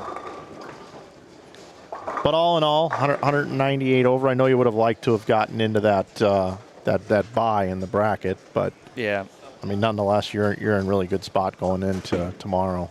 Hey, if we have a bye for the 2 high righties, now we're talking. Yeah. Yeah, the lefties have been bowling pretty well on this. Yeah, it's been nice over there. I was trying to figure out why, too. I think the fresh is just the best part of the day, and they just get to enjoy a little bit more of it. Plus, the topography here is, it's a little friendlier on the left. But really, I mean, everybody has a good look to the pocket, and you still gotta hit what you're looking at. Yeah. And I think the more this pattern's put out, the flatter it's going to be. Yeah, you can already tell this squad how snug they're getting down lane this quick. Yeah. It took a little bit longer. Granted, we had less bowlers on the pair on our block, but it definitely took longer to get the oil down lane. But now it seemed like game 3, I'm already watching people get them left and miss the head pin right. Yep. Hey, isn't Jason Cragen from out this way? Jason Cregan? Yeah, Cragen. From out here, he went to ASU. He's an old ASU guy. Yeah. He's in the Midwest now. Is that where? Oh, yeah, that's right. He is up. He is in the Midwest. Yeah. I don't know why I always think of Arizona. I think of him, and I think of Russ Oviatt. Russ Oviatt, yeah, another Midwest South Dakota guy. Shout out Russ. He's doing well out in South Dakota right now. Russ went to school here as well, right? He did. I bowled 3 years of college with him. That's right.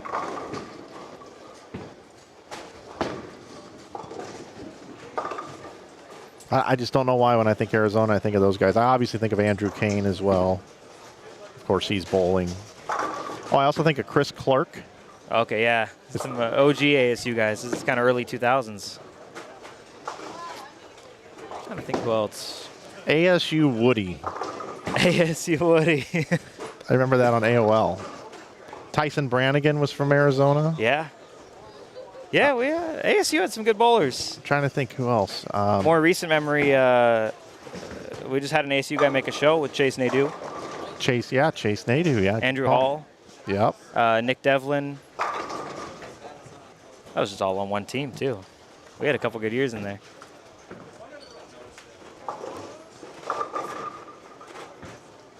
And Jacob Butcher for limited time.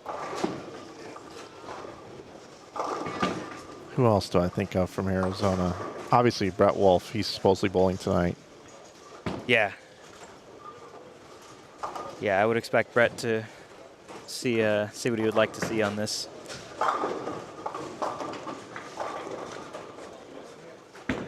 So, what's your summer of bowling looking like? It's been limited. I recently opened a pro shop. Oh, you're with Virtue, aren't you? Yeah. Yeah. Franchise to Virtue out in Southern California, myself and Kyle Ponzo. So you're working with Spencer on all that? Craig Yeah. Spencer? Yeah, he's been very helpful with all that. He's been fantastic. Yeah, I know Craig really well. He's a good guy. Yeah, exactly. Very good guy. So I haven't bowled too much, but I'm bowling this, obviously. The 10K doubles, I'm supposed to be bowling with Duster, although I did just hear he may or may not have Warped Tour tickets, so I got to confirm with him on that. We might be missing the doubles if that's the case. And you wouldn't just find another partner? Duster's my doubles partner. Okay. Yeah. But beyond that, I got nationals in a couple weeks, Okay. so that'll be fun. Who do you bowl with in that? A couple ASU guys and one guy, blast from the past. But my team is myself, Russ Oviatt, Ben Canfield, Okay. Josh Malloy, who went to GCU, whatever, and Mike Lichstein. Mike Lichstein. Wow. And he's my doubles partner as well. Yeah, Litchy. 2 EPXs every year, that's it. Really? Oh yeah, his bag is funny. I think one year, the first year I bowled with him, he showed up with 2 EPXs, 2 Booyahs, a Blast Zone, and a Blue Dot, the original Blue Dot, and I've never seen a bowling ball shinier than this Blue Dot. Yeah. Like he hit it with like turtle wax or something. Probably hit it with, he either used a Luster King, that's in good working order, or he got one of those wheels where you put, I think it's called like carnauba wax on the wheel, and then you spin it on the buff wheel. Interesting. Have you ever heard of that? No, I haven't. That's Really? interesting. Knowing Litchy, probably the Luster King. Yeah, a big thing of carnauba wax. I wonder if anybody has ever That's a spelling bee final word right there. carnauba wax. I wonder if anybody's ever put shining a bowling ball on a spin wheel. And I'm not talking like a spinner like traditional. Right. Like it's a wheel. It is. You're like buffing it against the wheel. Yes. Have you ever seen or heard about this? I haven't. I can kind of visualize it, I guess, maybe, but that's...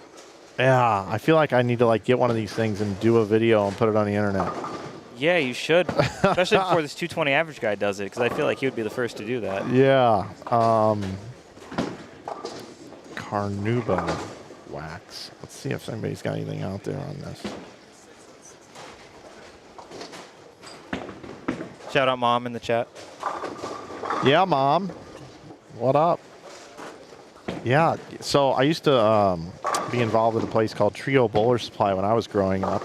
Okay. And they had one of those wheels, and they'd hit it with the carnauba wax, and then you put on these gloves, these giant gloves that were like pillow glove type things. Okay. Then you would put the ball on there, and you'd put the gloves on, and this thing would start rotating at a very fast speed to the point where if you lost control of it, this thing was going to go flying Yeah, that through the sounds pro shop. problematic. Yeah. Wow. And I was like 14 years old, and they showed me how to do this. Huh. Believe that or not. I don't know if that would go over today. Maybe not. But yeah, no, yeah. I'll have to find that. Yeah. Yeah, it's a big spin wheel. Anyway, I haven't thought about that in years. I don't even know how we got there, but we did. Litchy, the relic. Oh yeah, the ball being that shiny. He shows up with a pair of Lins and a Wristmaster 2 as well. Oh, nice. Yeah. How does he bowl? What is his scores like? Pretty good. Yeah, he's had some years where he got him pretty good. It just depends if the EPX peels off the gutter. If it comes off it, it's game over. But if it kind of wiggles a little bit, then we got to do some work. Put us on the screen bottom left here. That way they can see who I'm talking to.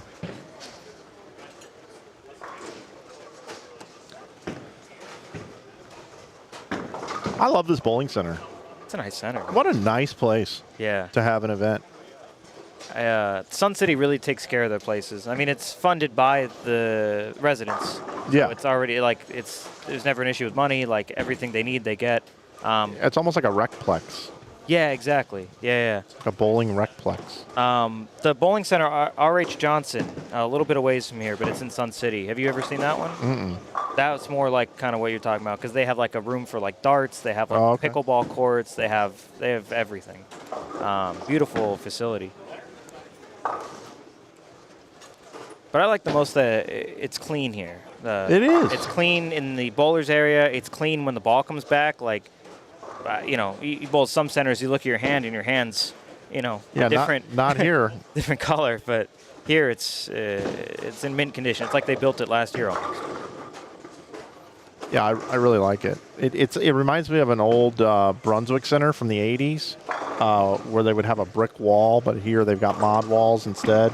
Yeah. But the lanes are, you know, you've got textured approaches with really nice lanes. You got the dual panel masking units, which are really nice. Yeah, it's a nice touch for sure. And then, you know, the concourse just reminds me of those BRC centers. Yeah. And you still got some retro stuff too, like up on the walls. Like you got, you know, where the pins are, 1, 2, 3, 4, 5, 6, 7, 8, 9. Yeah. I think that's like, actually, you know what I'm going to do? I'm going to, we're talking about this place, so why don't I not be lazy? Oh, and show the fans. And why don't I do a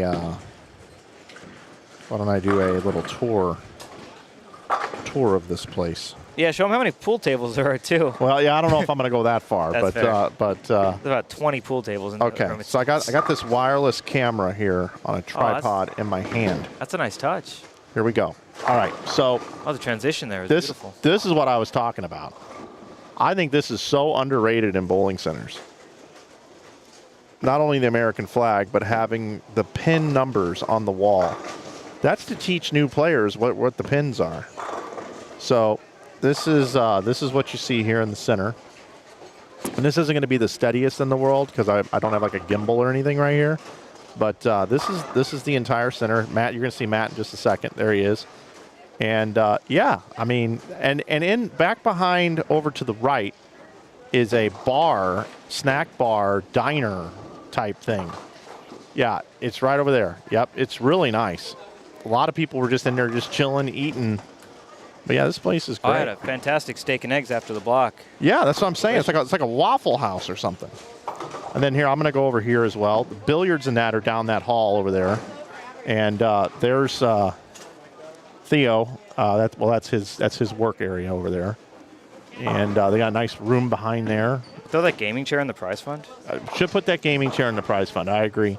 Carl, all his signage, but this is a look at the center here. But again, that is the most underrated thing, is having those up on the wall. All right, and we're coming back. There you go. I like that transition, man. You like that little slide? Yeah, that's cool.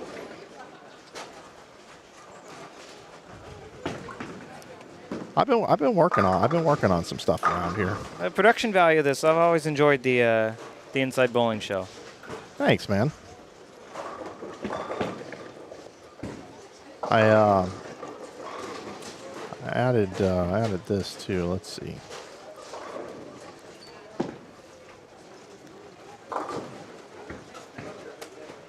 Put our schedule up. Oh, there we go. Yeah, see that right there? Added a new slogan here for this event. I don't know if it's going to stick or not, but Okay. Stories, competition, and fun. Stories, competition, and fun. Yeah, Okay, I'm with it. I think that's kind of sums up Inside There are Bowling. stories in this turn. Oh, you're saying for the channel or for Yeah, the just for the channel. Oh, okay. But it's to every Yeah. tournament, right? Every Yeah, that's tournament true. has stories, people that come by and tell stories. We're talking about Lichtenstein and this marbleized blue dot. Competition, always out on the lanes, right? Sure. And we try to have a little fun around here. Yeah, I'm with it. Got to put the little TM at the end of it now. We'll trademark it. Yeah. That's a good idea. We'll have to get the law team involved in that that don't exist. Call up HR. That's right. So you were doing some work with the PBA as well this year, right? Oh yeah, I was out there a lot. How was that for you? It's an honor. I mean, it is. I mean, as much as it's a grind, just like it is for the players, it's a grind for us as broadcasters. You know, the game's getting harder and harder, and the streaming game's getting harder and harder. I mean, the stuff you have to do out there now to try to level up the production with a limited crew. Not complaining about it. We love doing it, but it can be a bit taxing. And, you know, it's every year it just changes. You know, this year we're 2 weeks in, and we get the call that Randy Peterson's going to be brought on board. Yeah, that was an interesting little plot twist. It was. And that came together, and the next thing you know, I'm out there calling professional bowling with Randy Peterson, the voice of the PBA for 25 years. And Yeah, that's true. That's wild, know. Right. And then you add Jimmy Callahan, and here's the thing about Jimmy. Okay, Jimmy was a tour rep for a long time, worked for Storm forever. No longer part of that tour team there. Everything runs its course. Right. Unfortunately, things change around. I think everybody's experienced that in one way, shape, or form, no matter what that may be in their life. So, Jimmy was available and didn't have anything to do, and I thought, man, Callahan loves to talk. He's got so much information in between his ears. Maybe he'd be good at this. So I made a call and said, hey, I think we should snatch up Callahan. And I said, I'm going to leave it to you guys to make the decision and do what you want, but I think Callahan would be a good addition. So they brought him on a year ago, like a year before this year. And he worked some limited events. They were trying him out. And Callahan's like, I love this. I want to do this all the time. Book me 50 weeks a year, I'm in. Nice. And I was like, Jimmy, pump the brakes a little bit, man. They kind of made room for you, just kind of chill. And this year he's got a ton of work. People really liked him. Packy Hanrahan put out a post about who do you like on Bowl TV, and Callahan was the overwhelming favorite by the audience. It's very Romo-esque that he can kind of, You're right. He understands what's going on, but behind that layer of what you actually see. Yeah, he does. And that dude prepares. That dude, I gave him a couple of tips, and I don't want to take credit for this, okay? But I told him a couple of things. I said, man, you need to have a notebook. You need to keep good notes and keep good stats and understand how to utilize lane talk to be your best friend, to get scores and all that kind of stuff. And, dude, he comes in to blocks, and he'll be like, Mike, let me tell you something about this guy. And I'm like, yep. He had the third highest block the second round in the event? I'm like, no, I didn't know that, Jimmy. He's like, yeah. And you know why? It's because he bowled 5 games on one side and three games on the other side. And that side scoring 15 pins higher than that side? And he's not getting it. He's actually going back to his hotel room and getting all these nuggets and all this information and brings it every day.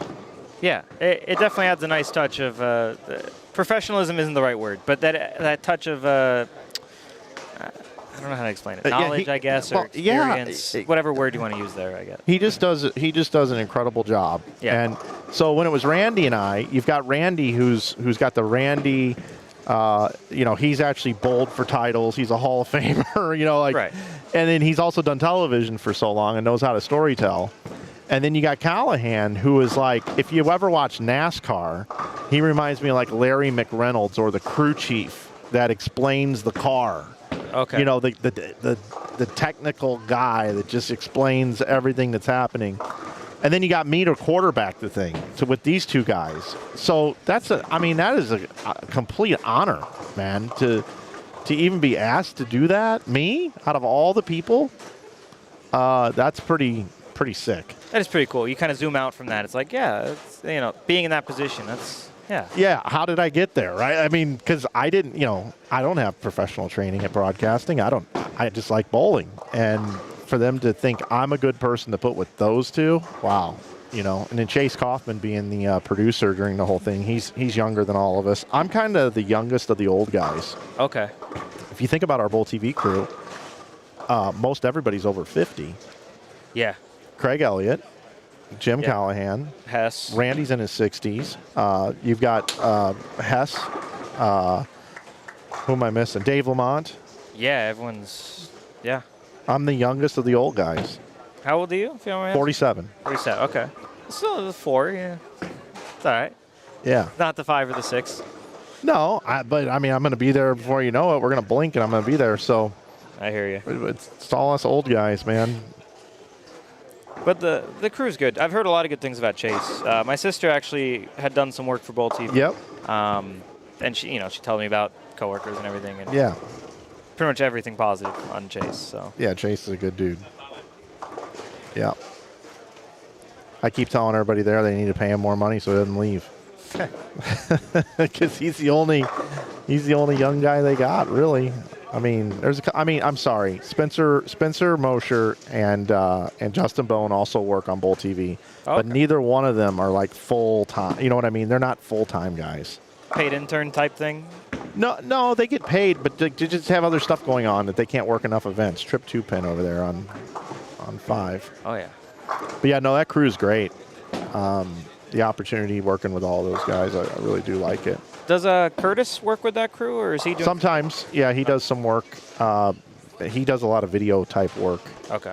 And then you got Emil, on the PWBA side, and it's where you see like the Spencers and the Justin Bones. I normally go out for 1 week a year for whatever reason. It just happens. I work 1 week a year out there. Okay. But yeah, Bowl TV. I mean, it's a good gig. It's a good product. Yeah. And they just every year it's a new surprise on what it is. And the one year they're like, hey, we want you to work with Carolyn Doran Ballard and do the TV shows, but they're not on TV for Junior Gold. And I did that 2 years in a row, and I had to pinch myself on that one. That was amazing. Yeah, that's a trip. So I was following along this year. Actually, I watched a decent amount of the Bowl TV stuff, and I would always try to guess the pursuit for the pins. Actually, the pursuit for the pins, I really enjoyed. I'd work with my mom on it. I'd give her a pick and she'd submit or whatever. We were so off. Oh. It was like the worst. If I was like, oh yeah, I think the left's gonna be bad this week, like, Yep. For whatever reason. And I Then like some reasons. Jesper would bowl great or something. 4 out of 5 on the show. And it's Yeah. like, oh, I think it's gonna be like a 2-hander week, and Yeah. it's like Thomas Larson, all these guys on the show. It's like, what is going on here? Yeah. I did like the bowler of the day though. Some of those were hard, man. Yeah, really hard. Yeah. And those were all random. They were saying. Or? So Chase took every PBA champion and then put it in a randomizer, and then whatever, like the first 15 that came up, those were the ones. Okay. Because there were some. It was like this guy won in like, San Francisco in 1963 Yeah. from Louisiana. It's like, who are you? Like, what? Yeah, the bowler of the day stuff, man. Like, so Chase decided he wanted to try to add more stuff to do, interactive type games and stuff. And so, I don't know if us as commentators and us as part of the show even like bowler of the day. Like, I haven't even talked to the guys about it. But we talk it up like it's the greatest thing ever. Okay. I don't know why we do that. I don't know if it's because we're making fun of it or if it's because we really think it's the greatest thing ever. I think I'm kind of making fun of it. Fair enough. Like, hey, everybody, it's time for the best time of the day. Not when, like, somebody has the front 11 or anything. It's got to be bowler of the day. And then, the thing would come up 1 PBA title, right? 3 PBA titles, right. Or whatever. And then, it got to the point where Randy's like, oh, I know it. 1 PBA title, I know it. It's like this whole joke. But That's fair. If it's one of those ironic kind of things. But I thought it was a cool little segment. It is. I mean, it is when we do the reveal and everything. But, yeah, and then on April Fool's Day, we made some funny ones. I think... Randy Peterson. We did Randy Peterson, and I used AI with him playing a video poker machine with his dog on his shoulder and golf clubs next to him. That sounds about right, yeah. Yeah. So, I mean, it was... the tour is a tough life for those guys out there bowling on it. And No kidding. we're kind of out there with them. And then you got Tony Lanning and the tournament staff. And then you got Sully and the guys on the truck. And then you got all the ball reps. And it's like a traveling circus that puts it all on. Yeah, emphasis on circus sometimes. Yeah. Call it for what it is. You saw what happened at the Duke? With the power thing? Yeah. That was crazy. Power went out. I mean, that's obviously, PBA has no control of that. Yeah. I went to the Nightmare Doubles a couple of years ago, and the power was out when we got there on Sunday morning. Yeesh. That's no fun. Nope. So what's the next big inside bowling tournament? Dude, Something we got in the Midwest? I got a ton of them. I got a ton of events. I swear, every weekend I'll see there's some big 10K doubles. There's 10K. I know. Missouri usually, or somewhere in Ohio. Yeah. So Spa City Open in Hot Springs, Arkansas. What a great event that is! I love that town. They have this casino and racetrack there. It's just a beautiful facility. And then, there's a breakfast place there. It's incredible. There's a baseball card shop right next to the bowl. The bowling center's in the casino? No. There's like a main drag on. There's like a main road in this town. It's like a tourist town. Yeah. Hot Springs, but I just stumbled across this casino. It's beautiful. It's awesome. It's where the horse track is there. Okay. And I'm drawing a blank on this. Hot Springs, Arkansas race track. It is the Oaklawn horse racing. Oaklawn. And there's a casino resort there with it. So anyway, I'm going down there. Josh Imhoff's tournament. Love going there. Michael Holloman is like kind of the guy there. Then Desert Heat doubles back here. That's the next weekend. Then the following weekend, I'm doing Missouri USBC Masters in Queens, a one-day event in Cape Girardeau, Missouri. One-day Masters. Wow. Yeah, they qualified through different events throughout throughout the entire Missouri. I see. So like if you won all events, you got into this thing. If you won the Queens, you got in. If you won team event in the state tournament, you can get in. You know, just that's how you qualify. Gotcha. Dennis Hacker's behind that one. Okay. And then the next weekend, I got the Ironman. That's a new event. Swamp Fox Lanes. It's for their league bowlers. It's a handicap tournament, and it's just packed full of people bowling, and they wanted it to be streamed. So I'm going to do that one in South Carolina. Sweet. Then I believe the next weekend, it's either going to be me or Emil. We're still trying to figure it out. 11thframe.com Open. Oh, yeah. Wriggles event, okay? Then the next weekend, Springfield doubles. The weekend after that is New Mexico Open. Mm-hmm. Weekend after that is Mega Match Play Madness Gary Beck's event in Clarksville, Tennessee. Weekend after that, Ebonite Fall Classic. And then I finally get a break. Jesus, yeah, when's your next weekend off, bro? And so then Deviate Nightmare doubles October 10th and 11th back at Central Bowl in Hot Springs, Arkansas. All right. And then Agent Ong Open. And then all around Moore's events in November. And then Holiday doubles in December. Jeez, man. That's a ton of events. You had a busy year. It's but I mean, ridiculous. that's good, right? I think so. That's neat. Yeah, it's a ton of events. Yeah, I do not strike enough on house to bowl Springfield doubles. Can't do it. Yeah. Those guys can strike. They do strike a lot. Especially on those old surfaces, too, man. That ball just looks too much. This Tyler's bowling good. 3 and 4 is a good pair, by the way. It is. If you know how to make the turn here, you can hit this pair pretty good. 226. Still possible here for Kyler. Yeah, Kyler, I actually used to coach Kyler before I moved to Cali. He works really hard on his game. Practices a ton. He actually won the bounty. You know Jason Eubanks? Yeah, I know that name, yeah. He came out with his own ball, and I believe there was a right. bounty on 300 for the first with that ball, and Kyler got it. That's a good nugget. I remember the bounty.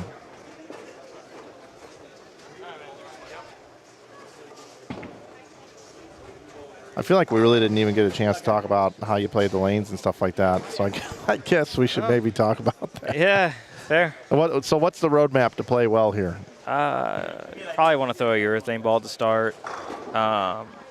So it's funny. There was actually a message in the chat. Brandon Cryer, he bowled fantastic today, by the way. PBA Cheetah Showmaker, Brandon Cryer. He asked about releasing the graph for the first 11 feet and if that helped.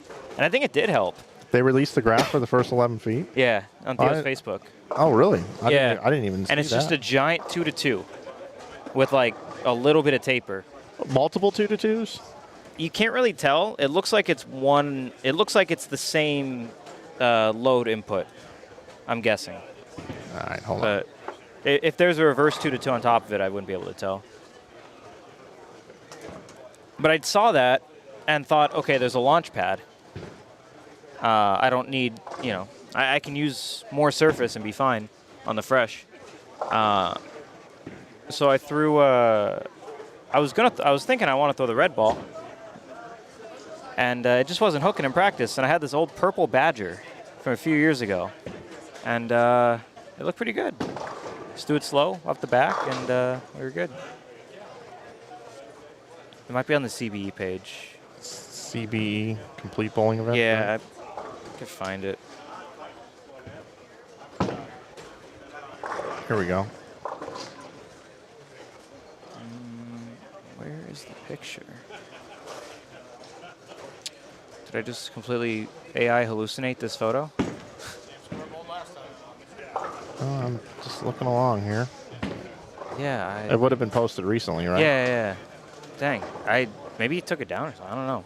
But either way, he posted the pattern, the first 10 feet of it, 11 feet. and it was just a giant block in the fronts. So I said, okay, like they're going to carry down pretty fast. There's a lot of oil puddled in one spot. And yeah, just kind of did the thing.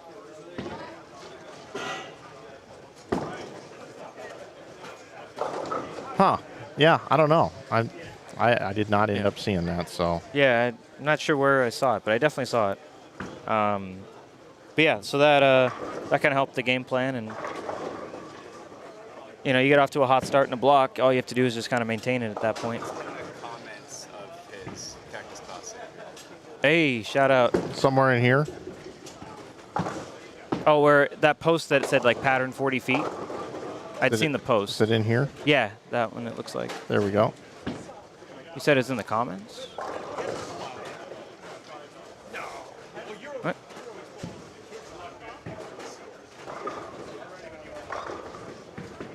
Huh, maybe not. Oh well. I don't know. Oh, this is it right here. Yeah.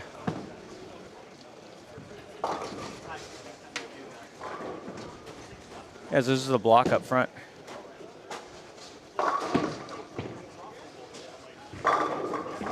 Yeah, it looks like it's a 10 to 10.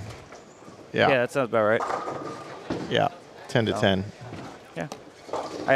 I talked to Kyle Duster last night actually, and I asked him how he played them too, and kind of just did something similar. So I think I'm getting kicked out of here soon though. So no, you're good. Cool. All right. Thanks, man. Yeah. Well, I mean, it's 40 feet, so urethane obviously can be in play, which it is here. And don't get too far to the outside part of the lane. Yeah. And just as long as you keep your speed pretty slow on this, like I don't think they're that difficult per se. The pairs make it difficult, but I don't think the pattern is inherently that hard. At least it's not like last year's. What did you bowl 300 with? What ball was that? That was a Purple Badger. Purple Badger. Okay. Yeah. Like a 55 diff urethane ball with a max flare pin, and just kind of floated over there. I remember that ball. Specialty ball. Yeah, I like the older stuff, man. I'm a bit of a relic too. But, so we got this block. We got some guys getting them pretty good.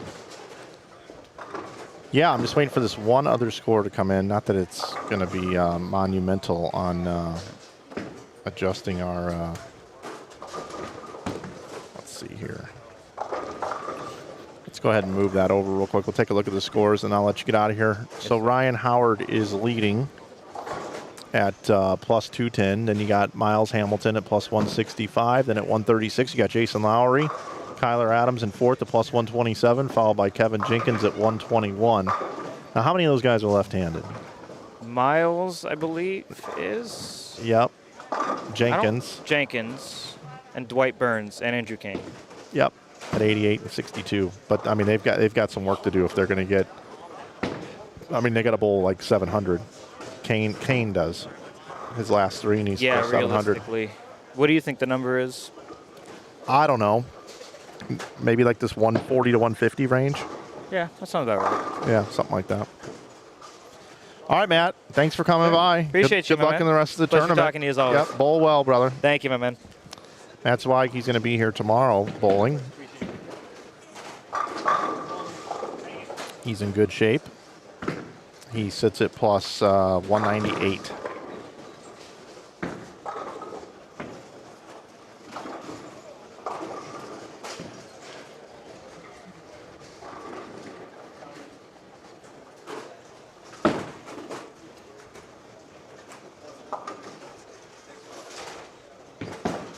Welcome back, Carl Ong. What's going on? I Doing? I have to get up. I haven't got up at all for I know. like 4 games. Yeah, go take a walk. I'm going to. We took a look at the center, talked about a lot of things. So, all right, buddy, we got games 6 and 7 left here, and this number, this 150-ish number, is probably going to be totally good for whoever bowls 150 over or better. So you think the line is 150 now?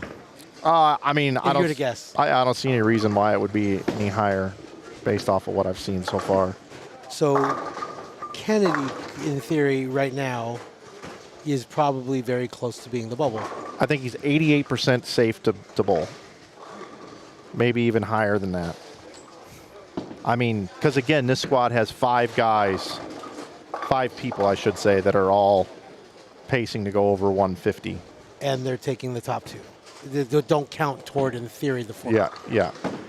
So, yeah, I mean, like I was having a conversation with Matt Jones via text. You know, he's 165. He's fine. You know, I think he's good.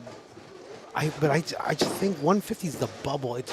I don't know. I mean, because we're going to get a lot. I think now that the 5 o'clock squad is coming, I think that's going to be the biggest squad. Yeah, I mean, I agree. I mean, if you the top 9 right now is plus 156. If 5 people get there on this squad, which is what it looks like it's going to be, you're going to be at 14 players.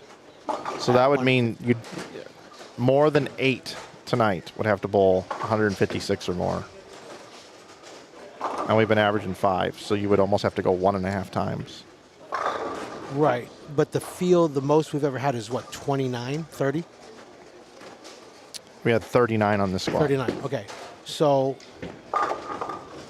And it's pacing the same even with more players. Right. I don't know. I mean, I guess, like I said, I was telling you earlier, is it worth, let's say you find out that you're out of the number and you have to bowl 2 games. Is it worth crossing your fingers once the squad starts for 5 o'clock to crapshoot the idea that your number is going to make it, and God forbid it's not? I'd have to look at the players entered. Right. If Jacob Buttriff, Darren Tang, Mikey Tang, Marshall Kent, and all those guys showed up, right, I got to put my shoes on and bowl. Right. Because there's going to be players that you know are going to probably leapfrog that number. Just absolute crowbar the number. Crushers. Yeah, exactly. Right. And I haven't looked at the entered list tonight, and I'm not trying to say that the strength of field tonight is weak or anything, but I think there's 3 or 4 that are going to get them, and then there's a couple others that are going to get there. You're looking at like 6. So if we're at 14 and 6, there's still 2 spots open that would fall below 156. Right. So I think that number's is good. Totally good. Now, if Dwight Burns and Andrew Kane and Alex Lindahl get above 156, then Josh Kennedy needs the bowl. Yeah. Assuming Jenkins gets there, Adams gets there, and Lowry all get there as well. Well, we know later in the block, the scores fall off a little bit. These are the transition games. If 7 people off this squad are right around 150, if 7 people on this squad go ahead of Josh Kennedy needs the bowl. Right. But it ain't going to happen. Okay. I'll be right back. All right. And that's the best part about this, is the fact that we can talk about this, and at the end of the day, we're all kind of guessing. Mike went off and went to go take a little bit of a break. He's been sitting here forever, so bear with us. I'll be kind of monitoring the chat and watching a little bit, and if I find somebody that kind of jump in for a little bit and wants to chat with us, I will bring them on. But we'll be right back. We'll just kind of leave you here with just watching what's in front of us on the pairs in front of you. Be right back.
All right. Well, Mr. Flanagan is out. I decided to bring Ben Perry back into the booth from earlier. So, for some of the new people in the chat, why don't you tell people how you did today? I did pretty good.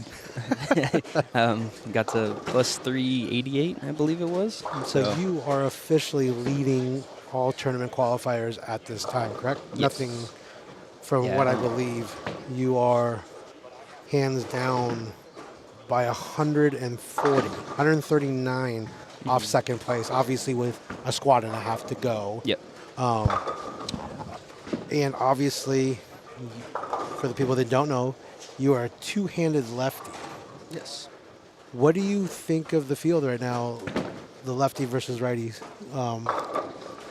So far, I mean, I think we have a little bit of a balance as far as who's making it. I don't know if I forgot the first squad who was all in there, but I still think maybe the left is kind of nice this tournament if we're being honest. But because even people like Miles right now, I mean Jenkins is close, but Dwight's up there, Kane's there. So I mean the left looks pretty good for this squad so far. Like if we're just going off numbers, Right. But I mean going off of yesterday, what do we have? 4?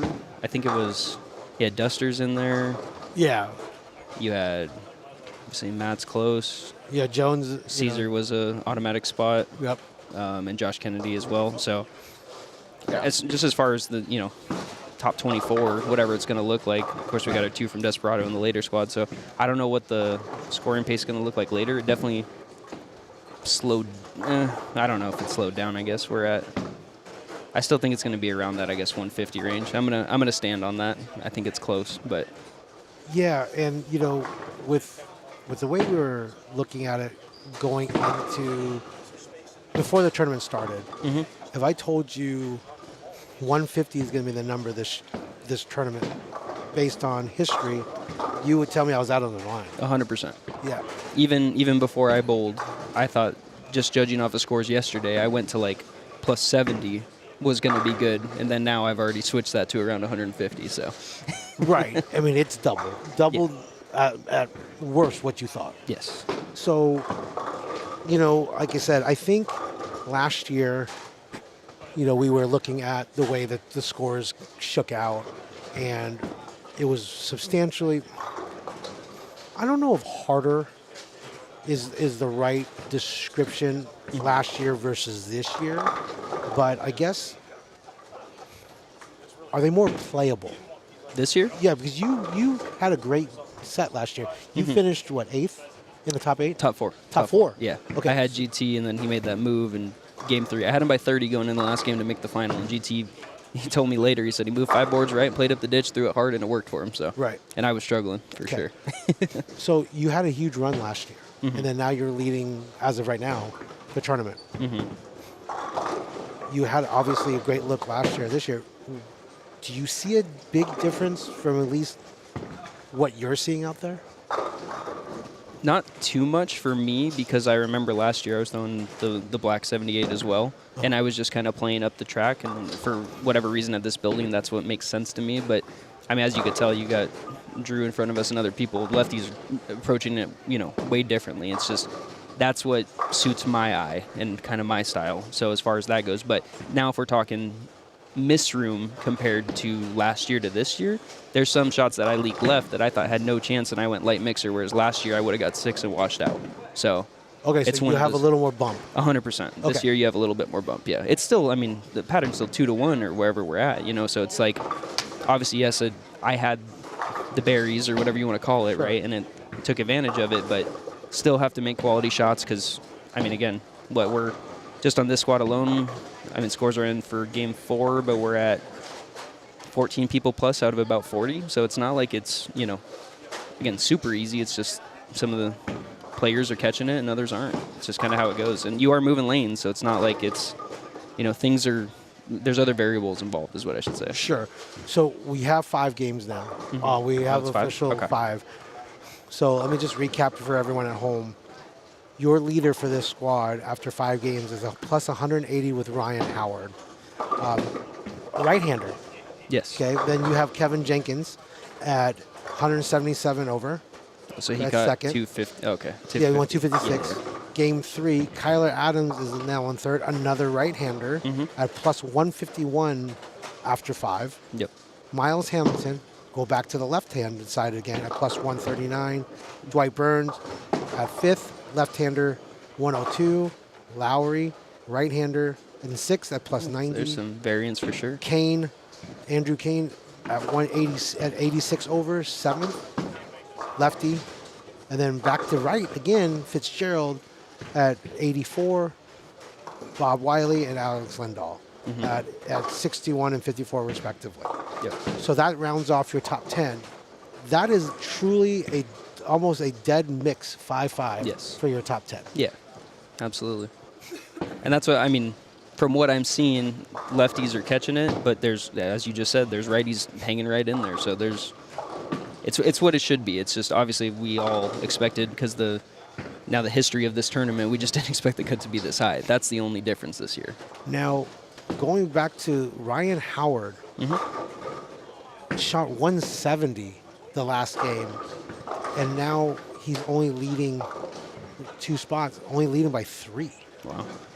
Off of second place. And off the number to get to the bye is only 6. It's between first and third. We're 29 different with 2 games to go. And that's something that I will tell you more times than not, to stay above 200 every game is a rarity. Yes. Whether you did it, right? You shot. Yeah, 201 was my low. But 201, yeah. so you were very close to 100%. That drop off. Yes. Very few people have stayed 100% above 2-0. So I don't know. I just And that's where right now, I mean, shout out Kyler, who I'm trying to follow, and hopefully he can keep running here. His low game is 2-0. He's barely hanging in there right now. So this game's a little iffy. We need him to hopefully double here in the 9th and 10th and give him a little bit more cushion. right. We'll see. Actually, Dwight as well. Yeah, Dwight's same thing. Got a couple people, but then like Lowry, I love Jason. He was just killing it, and then there's the $150, and so now it's not that you're pressing for the last 2, but you need to catch some score just off of the nature of the pace right now. Right. The pace, like I said, like if we were talking last week and I said that's 140, 150, you would have laughed me out of the building. 100%.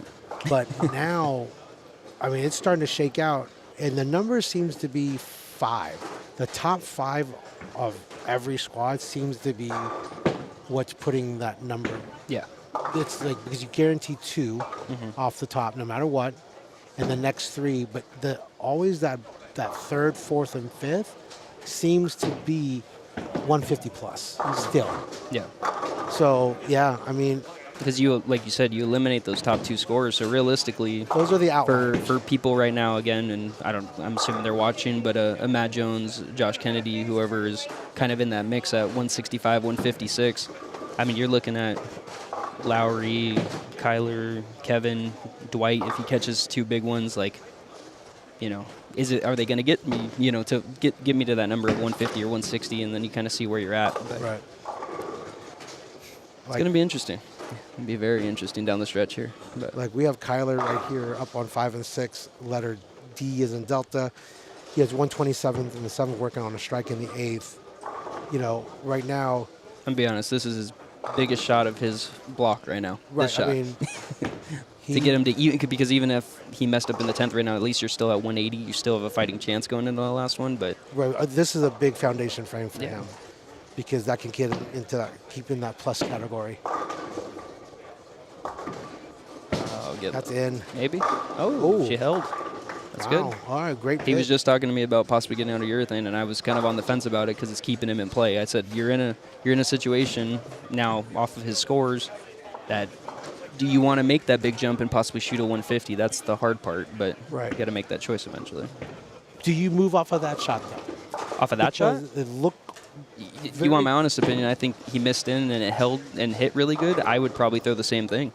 Personally, like I would then, where I wanted to throw the ball, I would move in and play that shot, if that makes sense. you believe he missed target left, correct? Yeah. Okay. Yeah. Okay. So with him missing, I was like, but seeing the way it hit and held, then I would actually play in that zone if I had to go. Which he's not on that lane anymore, but that's personally what I would do. I'm going back to the chat really quick. We have Roy Machine asking, ask Ben how he did in doubles in the Arizona State Tournament. Who asked this? I don't know who that actual person is, but it's Roy Machine. Roy Machine. I don't know who that is. Who is Roy Machine? I don't know, but He obviously I knows would- you did something in Arizona doubles. yeah. Did I didn't talk to you about this? Apparently not. No. Definitely overslept the night prior because I was out with my friends having Okay. a couple drinks, and I missed doubles with Brett Wolf that morning. So Really? yes, that was awful. So Brett, if you're watching, or if you're probably going to be here at 5 o'clock, I sincerely apologize for about the 15th, 20th time, or whatever it is. And if you want a beer, I got you. So I think you stay away from beers. I think that's the problem. yes, I mean 100%. But I can get him one. So that yeah. So you're saying you had a chance to bowl with arguably one of the Yeah, best left-handers in the reminding me, state, Carl. Appreciate it. the ABC Masters champion. That guy? Yeah. Okay, I just wasn't sure. Yeah, but Oh, okay, not well- one of my proudest moments. And I promise to whoever I bowl future doubles tournament with, it will never happen again. Speaking of doubles, Desert Heat doubles. Yes. You're gonna make it on squat time for that? Yeah, we'll be there. Okay. Just want to Listen, the squat time this morning was 7 a.m. and I made it with 20 minutes to spare, so that's why I'm. You did, and you whacked them. Yeah, it was okay. So that's what. Yeah, Drew actually texted Brett, said Ben went 837 for the first three, and then Brett responded with, "That's 837 more pins than he got with me at doubles," and so I have to put my hand up for that one and take that one on the chin. Well, I mean, he's not lying. Oh, Kyler gets the trip 4. Let's go. He's not lying. No, he did yeah, shoot exactly 837 more than the set you bowled with Brett. Correct. Yeah, So, not my proudest moment, unfortunately. So I'm assuming we will be seeing Mr. Wolf here for the 5 o'clock squad. Yeah. I don't think he should miss that squad. No. But I think he should do pretty solid. So I was actually comparing. Well, I mean, whatever. It's Brett. I mean, it's Brett regardless. But him and Miles, whenever they've bowled in certain tournaments, and Miles does well, they have some similarities, I would say, with Sure. the slower ball roll, let your ball read, and obviously if you could throw a purple and it looks good, then you run with it, and it should be just fine. right. Oh, didn't get the 10 out, but still got the plus. So. All right, man. Well, I appreciate you jumping in the booth with us for a little bit. You know, good luck tomorrow. Thank you. Make sure you buy Brett that beer and apologize. Yeah, I'll be here early too. I promise. So. Yeah, definitely. You have a bye. I do, but Theo still said we'll be bowling probably closer to, I'd say 9ish. So definitely be here at around like 8:20 for all the people. I mean, we'll see. Obviously, I don't know what time exactly, but Yeah. hang out for a bit. You got a practice pair, get loose, and hopefully the black ball works. If not, we'll make some adjustments. So. All right, man. Well, good luck, man. We'll see you. We will see you tomorrow. Awesome. Appreciate it, Carl. All right.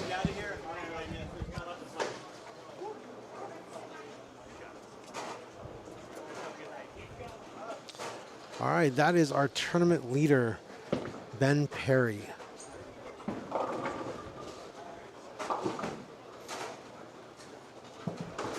And then Kyler Adams with a 2-0, so he's adding a little bit additional to his overall score.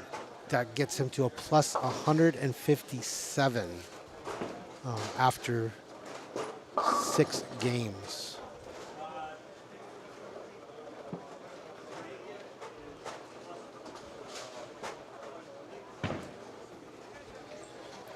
What up? What up? Did you feel better? I do. A little rejuvenated? I went outside and got sunlight. There you go.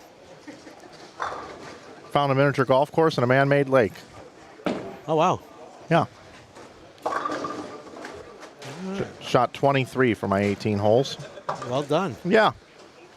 Yeah. And I'm well done after doing that.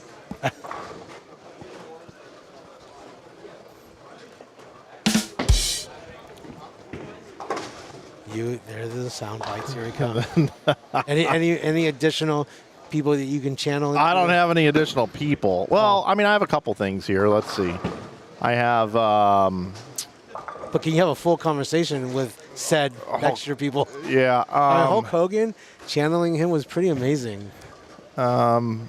This is from Naked Gun. I just want to tell you both, good luck. We're all counting on you. Frank Drebin. Yeah, that's what did I say? That was an airplane. So Naked Gun, I guess. That one was airplane. I think I said Naked Gun. Let's You did. see. That sounds like Frank Drebin, but I don't. Yeah, I do like Frank Drebin. Yeah, I need to work on this some more. This is from Days of Thunder. Car's perfect, Barry. All right. That's when they say everybody was standing around the car, and Cole Trickle, he was like, "What's wrong?" Because they qualified good and everything. He's like, "We're trying to get some more speed out of this thing." I think you need to get some sound bites from the Talladega Nights. Yeah, that'd be good too. Because if he ain't first, You're last. there you go. Second place is a good payday here, though. It is. Saw we had a tournament leader bowl 170 And still leading. by 3. Yep. We talked about that a little bit. Oh, Bob Wiley's bowling. Why didn't I notice Bob? He's right here. Yeah, he's a. And this, I wanted to bring out Bob's mention. He's turning 67 tomorrow. Really? Yes. Doesn't look it. And he made my step ladder finals last year for the trilogy at the Ajong Open. I love Bob Wiley. What about Bob? Bob can throw. Bob Wiley. Dr. Leo Marvin. He is ageless the way he throws the ball.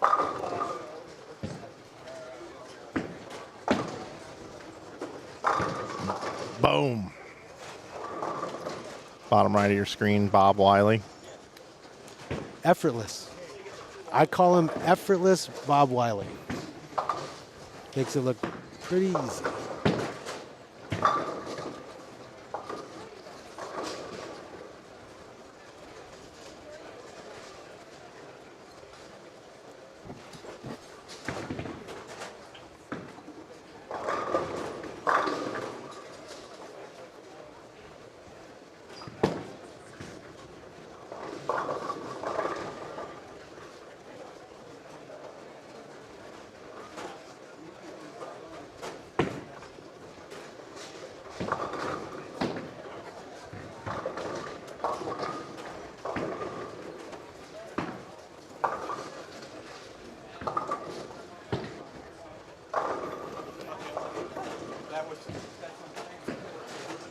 Let me update the list as we're going to get ready for our next giveaway in Game 7.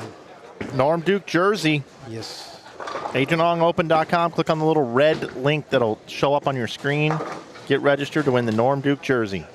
Autographed.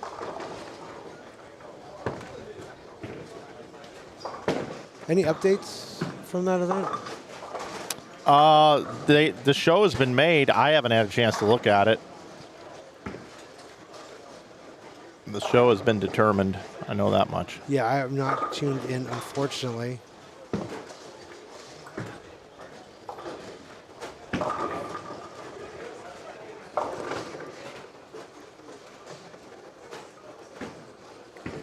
Anybody in the chat know who has won? He said Norm Duke Open. Was the show today? I know the Brands was today, but maybe the show's tomorrow. I wasn't sure. Let's see. PBA Elite League Battle of the Brands, 3 Eastern. So that's over, right? 3 Yep. Eastern. Yeah, and we're at 6 Eastern now. And then PBA Norm Duke Open semifinals Sunday on CBS Sports Network. Okay. Looks like there's two semifinals. Oh, It's it's EJ live. Simo, AJ Johnson, and Eric Jones. And then we've got Dio Bernard, Marshall Kent, Richie Teese, and Bill O'Neill. Billy snuck in by 1. I believe over Mr. Darren Tang.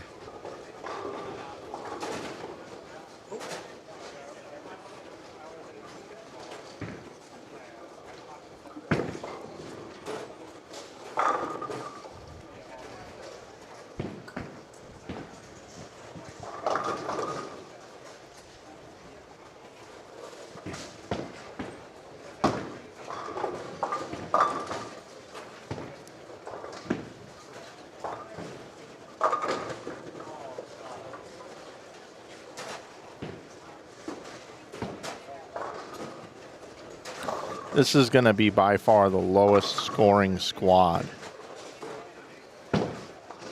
overall compared to the squads we've had before.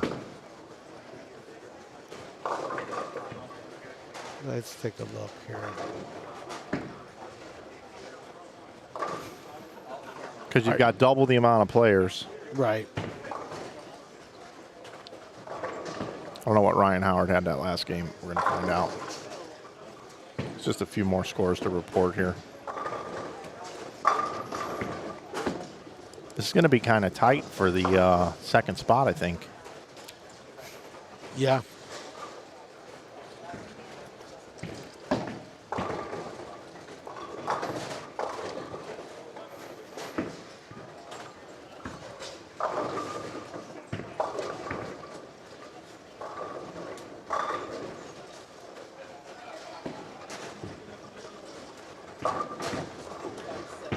Michael Arce with a big game of 289. Game 6. Wow. Up to plus 139.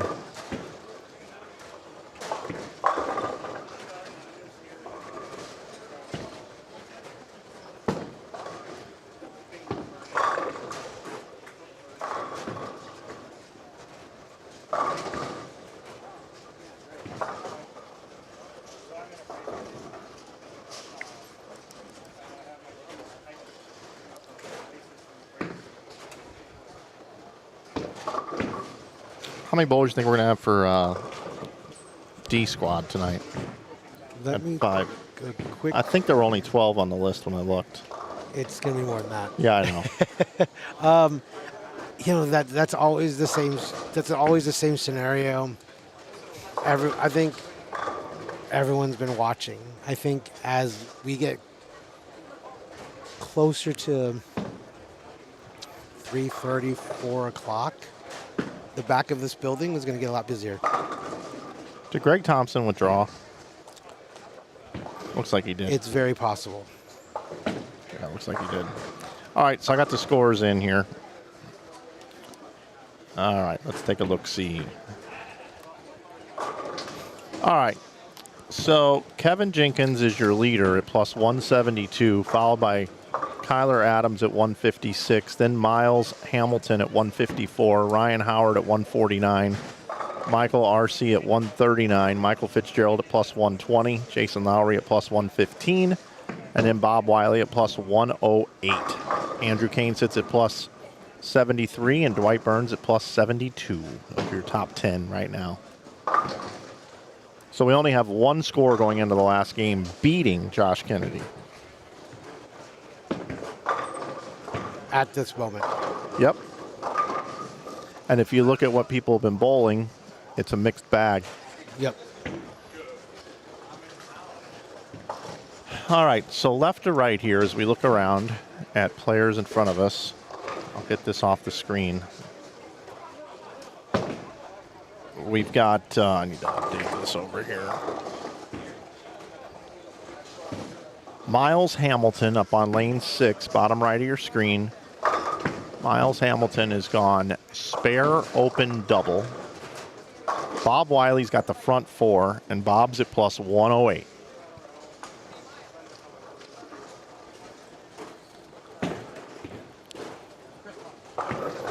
That buy spot, those 2 buy spots are such major contention right now with 7, potentially 8 different players.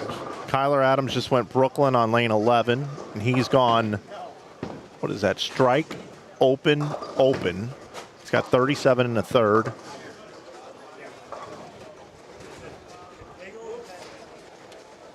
He's at plus 156.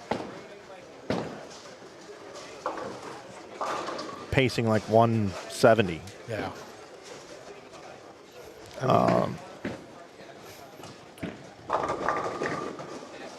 Lindhall, no.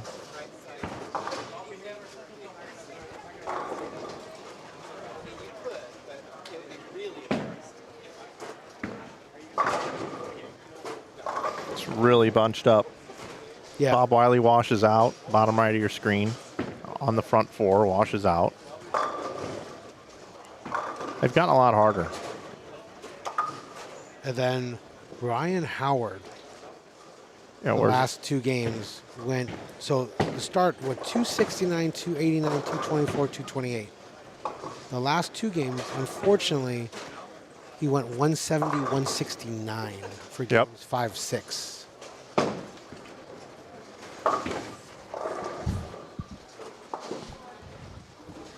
And where is he now? Trying to find him.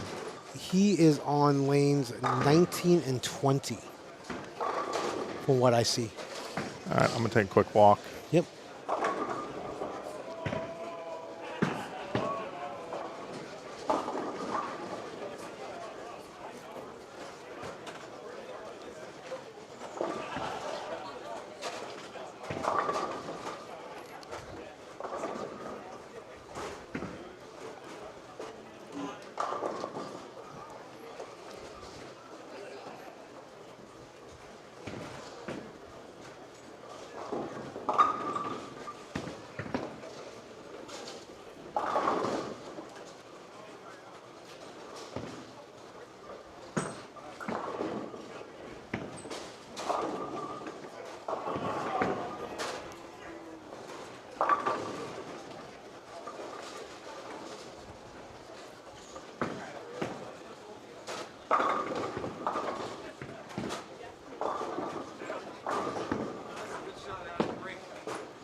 Howard's pacing 180 Oh, boy.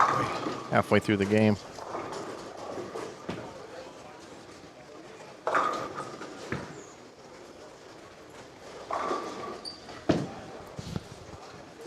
I did not get a look to see where Kevin Jenkins is. You can't miss him. Oh, he's right over there, right? Yeah, he's On I would say 11 and 13. 12. Yeah, 11, 12, 13, 14.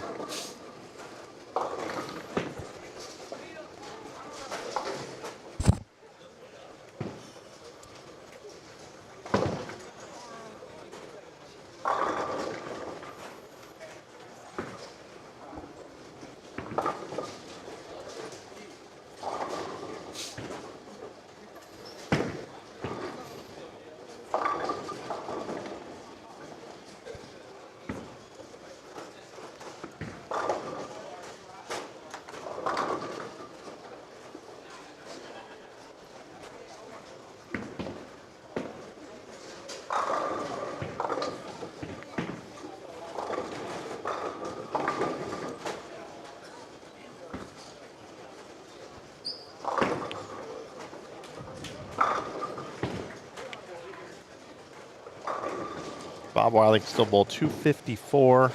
I put him at plus 162. But his last two shots have not struck.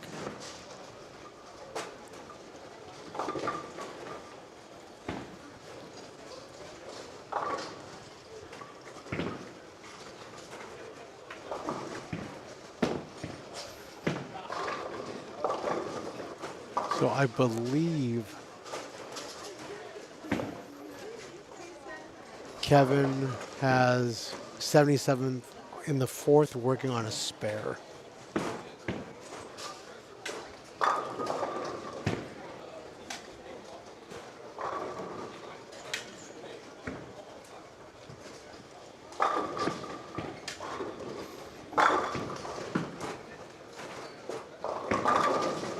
That's a big strike there. Big double for Miles Hamilton.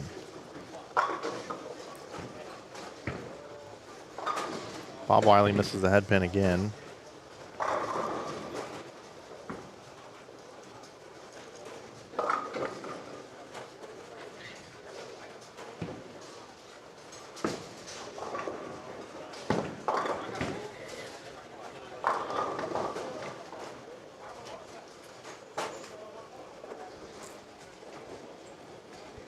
RC at plus 139.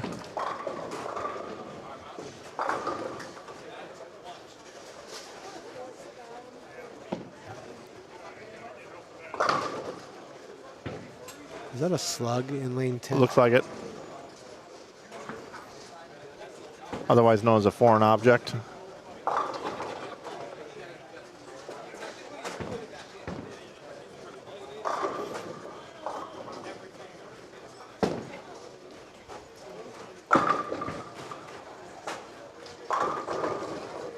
I wonder if he needs that. Probably.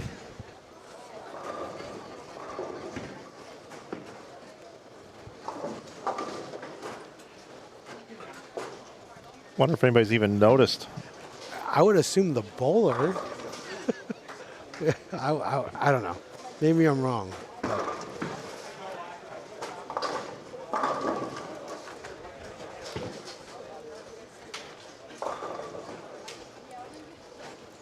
Tournament leader Kevin Jenkins plus 172. He's got a strike working here in the 6th. Kyler Adams right next door on it, working on a double. Kyler Adams is second right now at 156. Big shot by Kevin. By Kyler. Nice pitch. Great pitch by Kyler. These guys are trying to be 1-2. Miles Hamilton is chasing. Ryan Howard doesn't look like he's going to have much this game. RC is next, and then Fitzgerald's the only other one we got to we have Theo keep an eye on. to get the slug. There we go. Theo's going to get on this camera at some point. And here it is.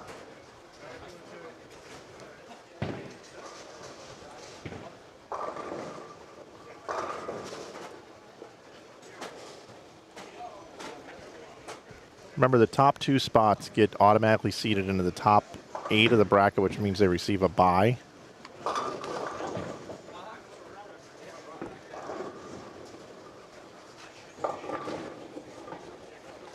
Jenkins has a 16-pin lead over the field. Big double. Huge strike. Jenkins and Adams might just make it easy on us, and they might just cheat these games, yeah. and they'll go 1-2.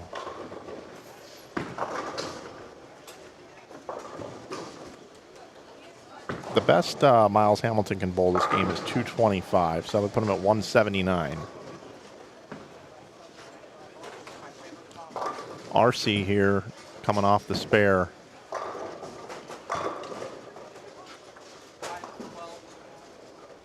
Can still bowl 253. So he can get to plus 192, which would make Kevin Jenkins have to bowl 221 to stay ahead of him.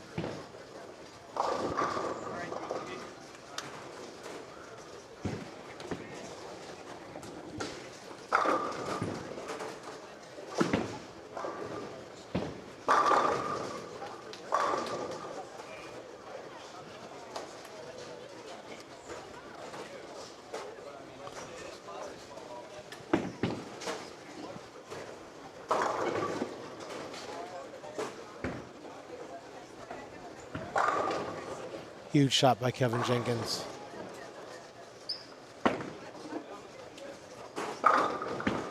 Trying to solidify that bye.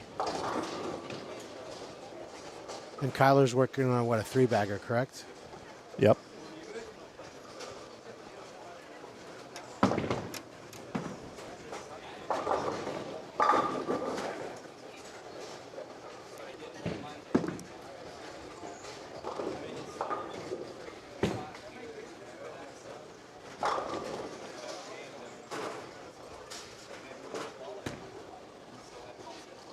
Kyler Adams at plus 156 here.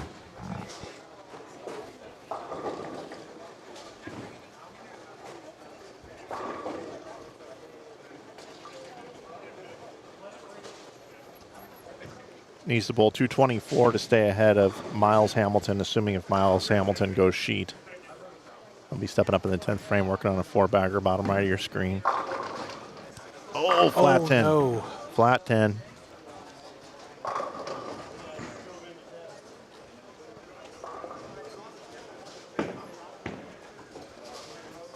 So the max he can do is 216 for Kyler. Yeah, that'll put him at 172. So Miles Hamilton can go around him.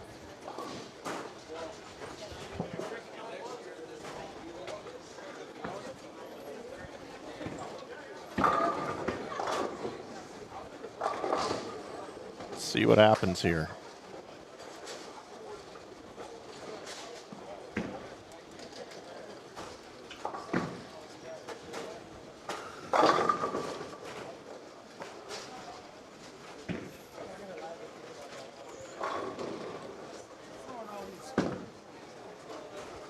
Got a full screen Miles Hamilton right here.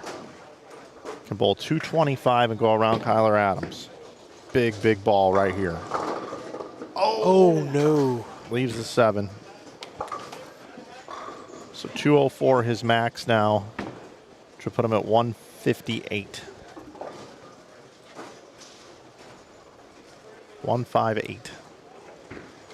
If he makes the spare.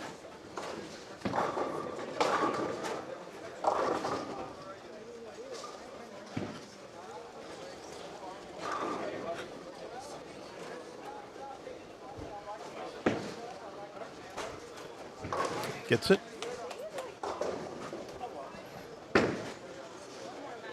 RC, what did RC just do? Just left a bucket minus the 8-pin? The 8. He can still bowl 233, which could get him to plus 172.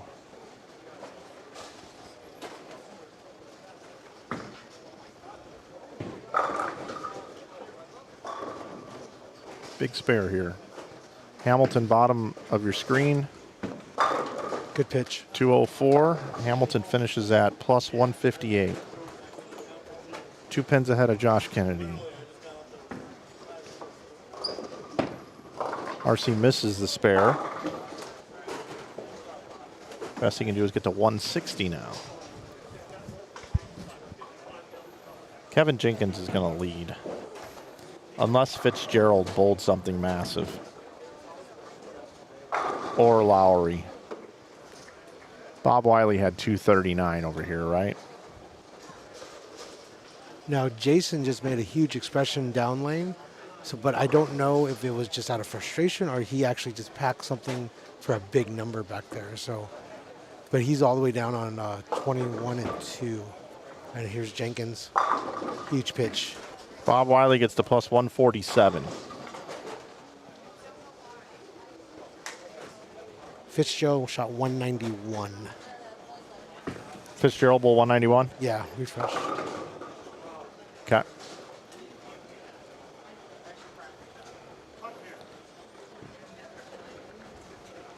I think Bob Wiley's got a real good shot at plus 147. A really good shot.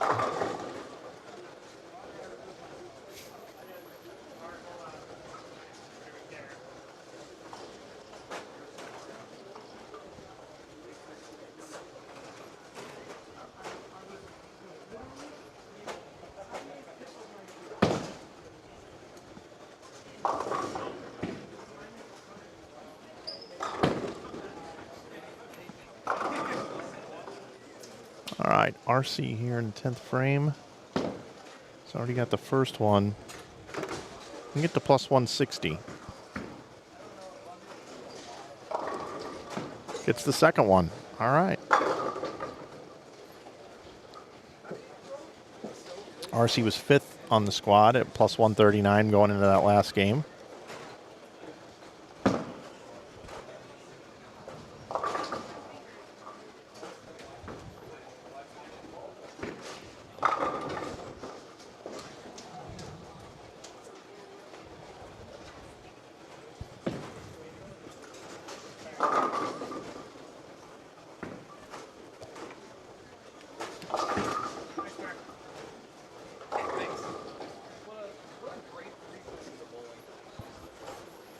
221 for RC. Puts him at plus 160.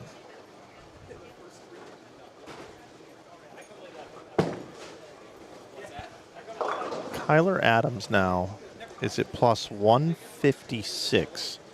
So RC went around him. He can take it right back.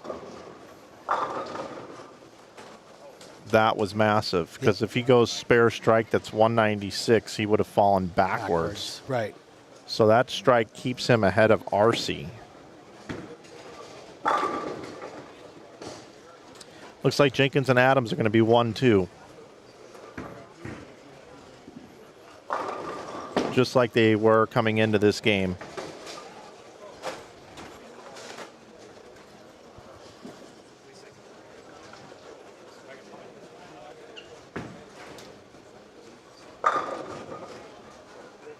Ryan Howard finishes at plus 136.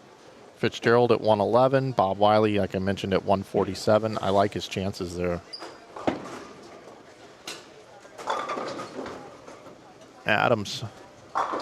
Huge pitch. Another good one. Just had that flat 10 in the middle of this run. Going to be in the 2 teens.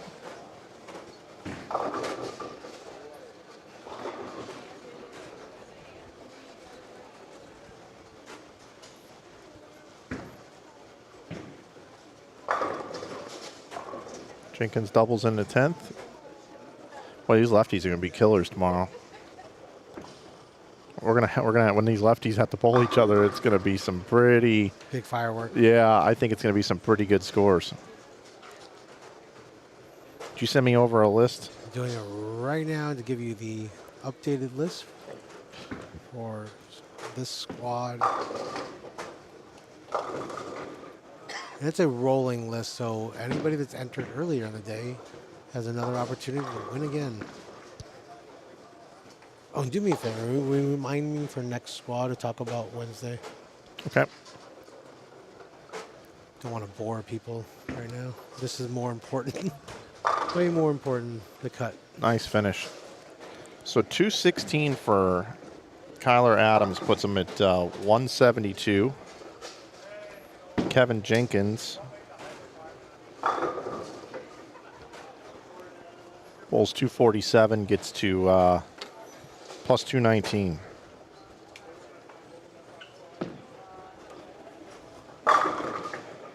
Which is the lowest leading score out of any of our squads, and it had almost twice as many people.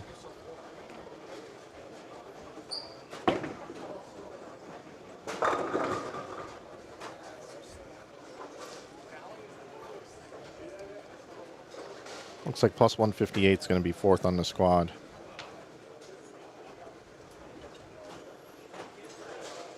Bob Wiley's going to be 5th on the squad at 147 is what it looks like. All right, just one more bit of bowling left here, this group.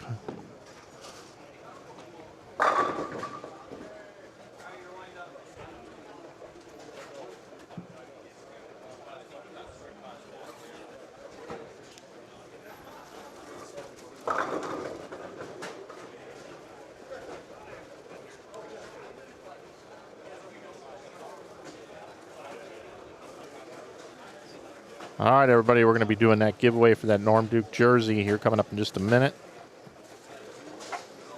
And that's going to do it for this round. We'll be back at 5, which is in about an hour and a half.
All right, Carl, you ready to do the giveaway? Let's do it. All right, we've got a branded wheel now. Look at It's you. like, it's like Wheel of Fortune. So this is for a Norm Duke jersey, and if you want to get on the other giveaways that we have, you can do so by going over to agentongopen.com and clicking on the little red. You'll see a little red button, and then you can fill out to be in the giveaway. We're going to have another giveaway tonight, and we'll be doing giveaways. So I believe this is going to be our wheel spin right here, and the winner is Heather. Ooh. Heather Hartnell. Yeah, I thought. Maybe back-to-back winner. Yeah. Heather Hartnell, you win the Norm Duke signed jersey. Congratulations.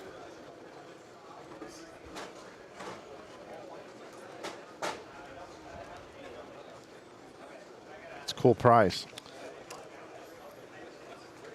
I'd like to thank Norm for, shipping me some jerseys to be able to have the opportunity to do this. So thank you.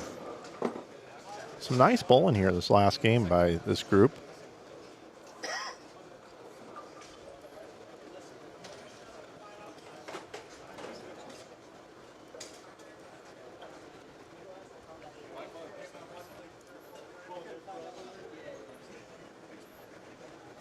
Let's see if we have any updated standings.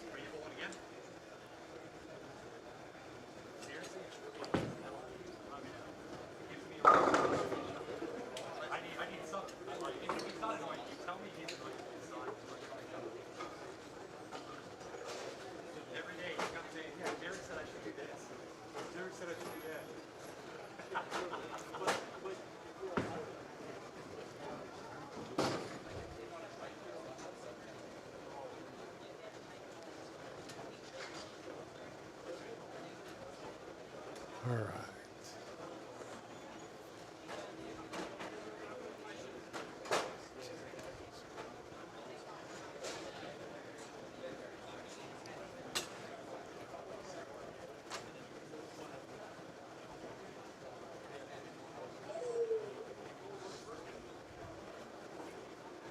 All right, boys, that wraps up the C squad. Just waiting on a few score sheets. So if you have your score sheets still, please make sure you bring them to me. Thank you. Got our standings up on the screen here for you as they refresh and come in. I'll continue to get those updated for you. Jason Lowry score, an important one. Did not see what Jason had the last game.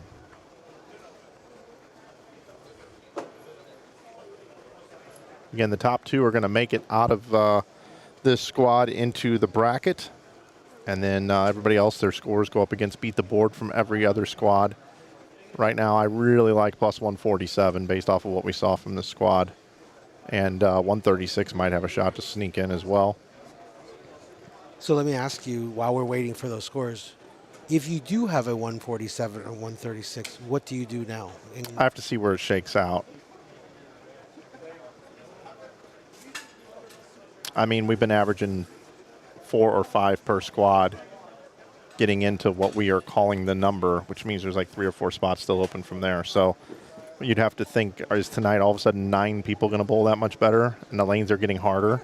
Probably not. Getting harder. They are. Yep. This was a bigger squad.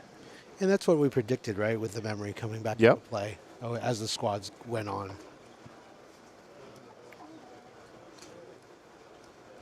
Once again, this is a great opportunity to thank our sponsors. We'd like to thank Brunswick, EFX, Chuck's Painting, Ramsey Auto, Dawgs and BroBQ, Agent Ong Team, My Home Group, and Schroeder Family Electric. Without those sponsors, this tournament would not be possible.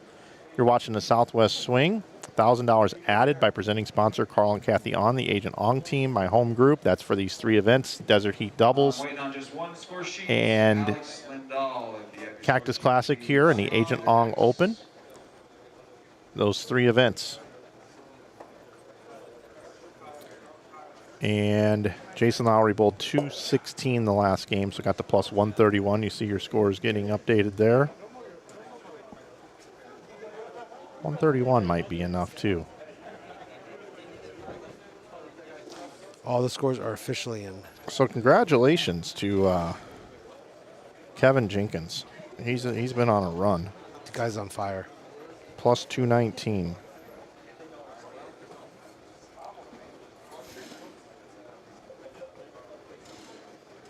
So now, if we go to the all-inclusive up to Saturday, 5 p.m. Yep. I gotta take it left. Just a second here.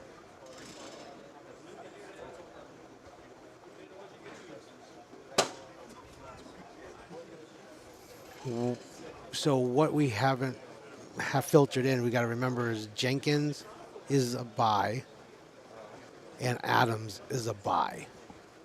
So those, and then all the A1, A2s, B1, B2s, they're all out because they're won their perspective. So Tez is 1, Alec 2, Zweig 3, Padilla 4, Jones 5, RC 6, Hamilton 7, Kennedy 8, Wiley 9, Howard 10, Lowry 11, Moberg 12, Pratt 13, and 14 would be Fitzgerald.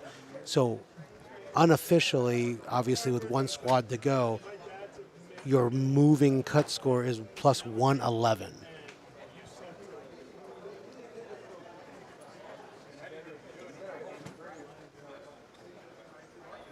And why isn't it 72? We're taking 24. 2 are going to the Desperado, and Andrew Kane's in there twice. We didn't get down that low. That's everybody, right, so Correct. far? Correct. So I took all the buys out, and I'm accounting 14. So all the B1s, A2s, Jenkins out. So Tez is 1, Alec is 2, Zweig 3, Padilla 4, Skip Adams, Jones is 5, RC 6, Hamilton 7, Kennedy 8, Wiley 9, Howard 10, Lowry 11, Moberg 12, Pratt 13, Fitz 14. All right, bowlers, if you're looking for brackets and pots, I am ready to pay that out. And I will give that a few minutes. How are you getting to I'm 72? done with that, I'll be ready to take signups for the 5 p.m. squad. We're taking 24 total, right? Right. So 22 people right now would be in the cut without the squad tonight. Correct. But what I'm saying is I'm not counting the buys. I'm going to include the buys and do 22 instead of doing 16. Or 14. Yeah, okay. Got it. So I just moved my eyes. I don't know how we're getting different numbers here, but some way, somehow we are. But if we were to take 24 to the bracket right now, right, that would be Alex Lindhall, but actually it's 1 down to Ryan Howard because Andrew Kane's in there twice. Well, so would Ryan Howard. Oh, so was Ryan Howard. Yeah, so we would go down even 1 more if we were just doing that without a desperate. If the tournament were to end right now and there was no more squads, what would the cut number be? 47. 47. But it's not, because we're awarding 2 for the Desperado and 2 for sure tonight. So we have to move up 4 spots.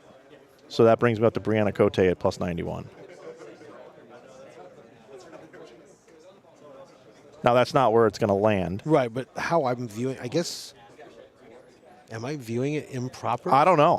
I mean. But you see how I just did that, right? Yeah. But there's going to be 24 players bowling here tomorrow. So if we just take the top 22 for right now, without the, if you want to take the top 20, if we take the top 20, it's Andrew Kane at 102. Right? Or are there 2 Lowrys above that? There's just 1 Lowry. One Lowry. Yeah. So plus 102 right now is the number. Because 2 are going to come off the tonight squad and 2 are going to come off the Desperado for sure. And then as soon as people bowl better than 102, then you start clipping people off there. So assuming 3 more make it off tonight's squad, in addition to the 2 that automatically, that get the buys. And if we go up 3 spots from Andrew Kane right now, like 131, 136 If 3 more make it, like we've been seeing on every squad, 131 will be your cut. But that's if 3 make it. Correct. Off of this squad that we just saw, we how many scores do we have over 156? Or how many scores do we have over 131 just on this squad? Let me go back. Only this squad, you said? Yep. 4. We're 158 and above. No, 131. 131. 6. 6. 7, 131, it would be included 7. 7. Okay. So tonight we could have 7 get more than 131. But we'll see. All right, let's get out of here. We got to come back in an hour and 15 minutes with D Squad qualifying. Carl, thanks for being here, buddy. Thank you. Appreciate it. Thanks for all the giveaways, too. That's awesome. We'll do more. We'll do more tonight, and you can enter into that over at agentongopen.com, everybody. Thanks for watching the Cactus Classic 2026 edition, C Squad qualifying. Thanks to all the guests that came by and joined us here in the booth. I'm Mike from Inside Bowling. Can't wait to see you here in about an hour and 15 minutes. 5 o'clock squad coming up. D Squad qualifying right here on Inside Bowling here on YouTube. Thanks, everybody. Jenkins was your leader.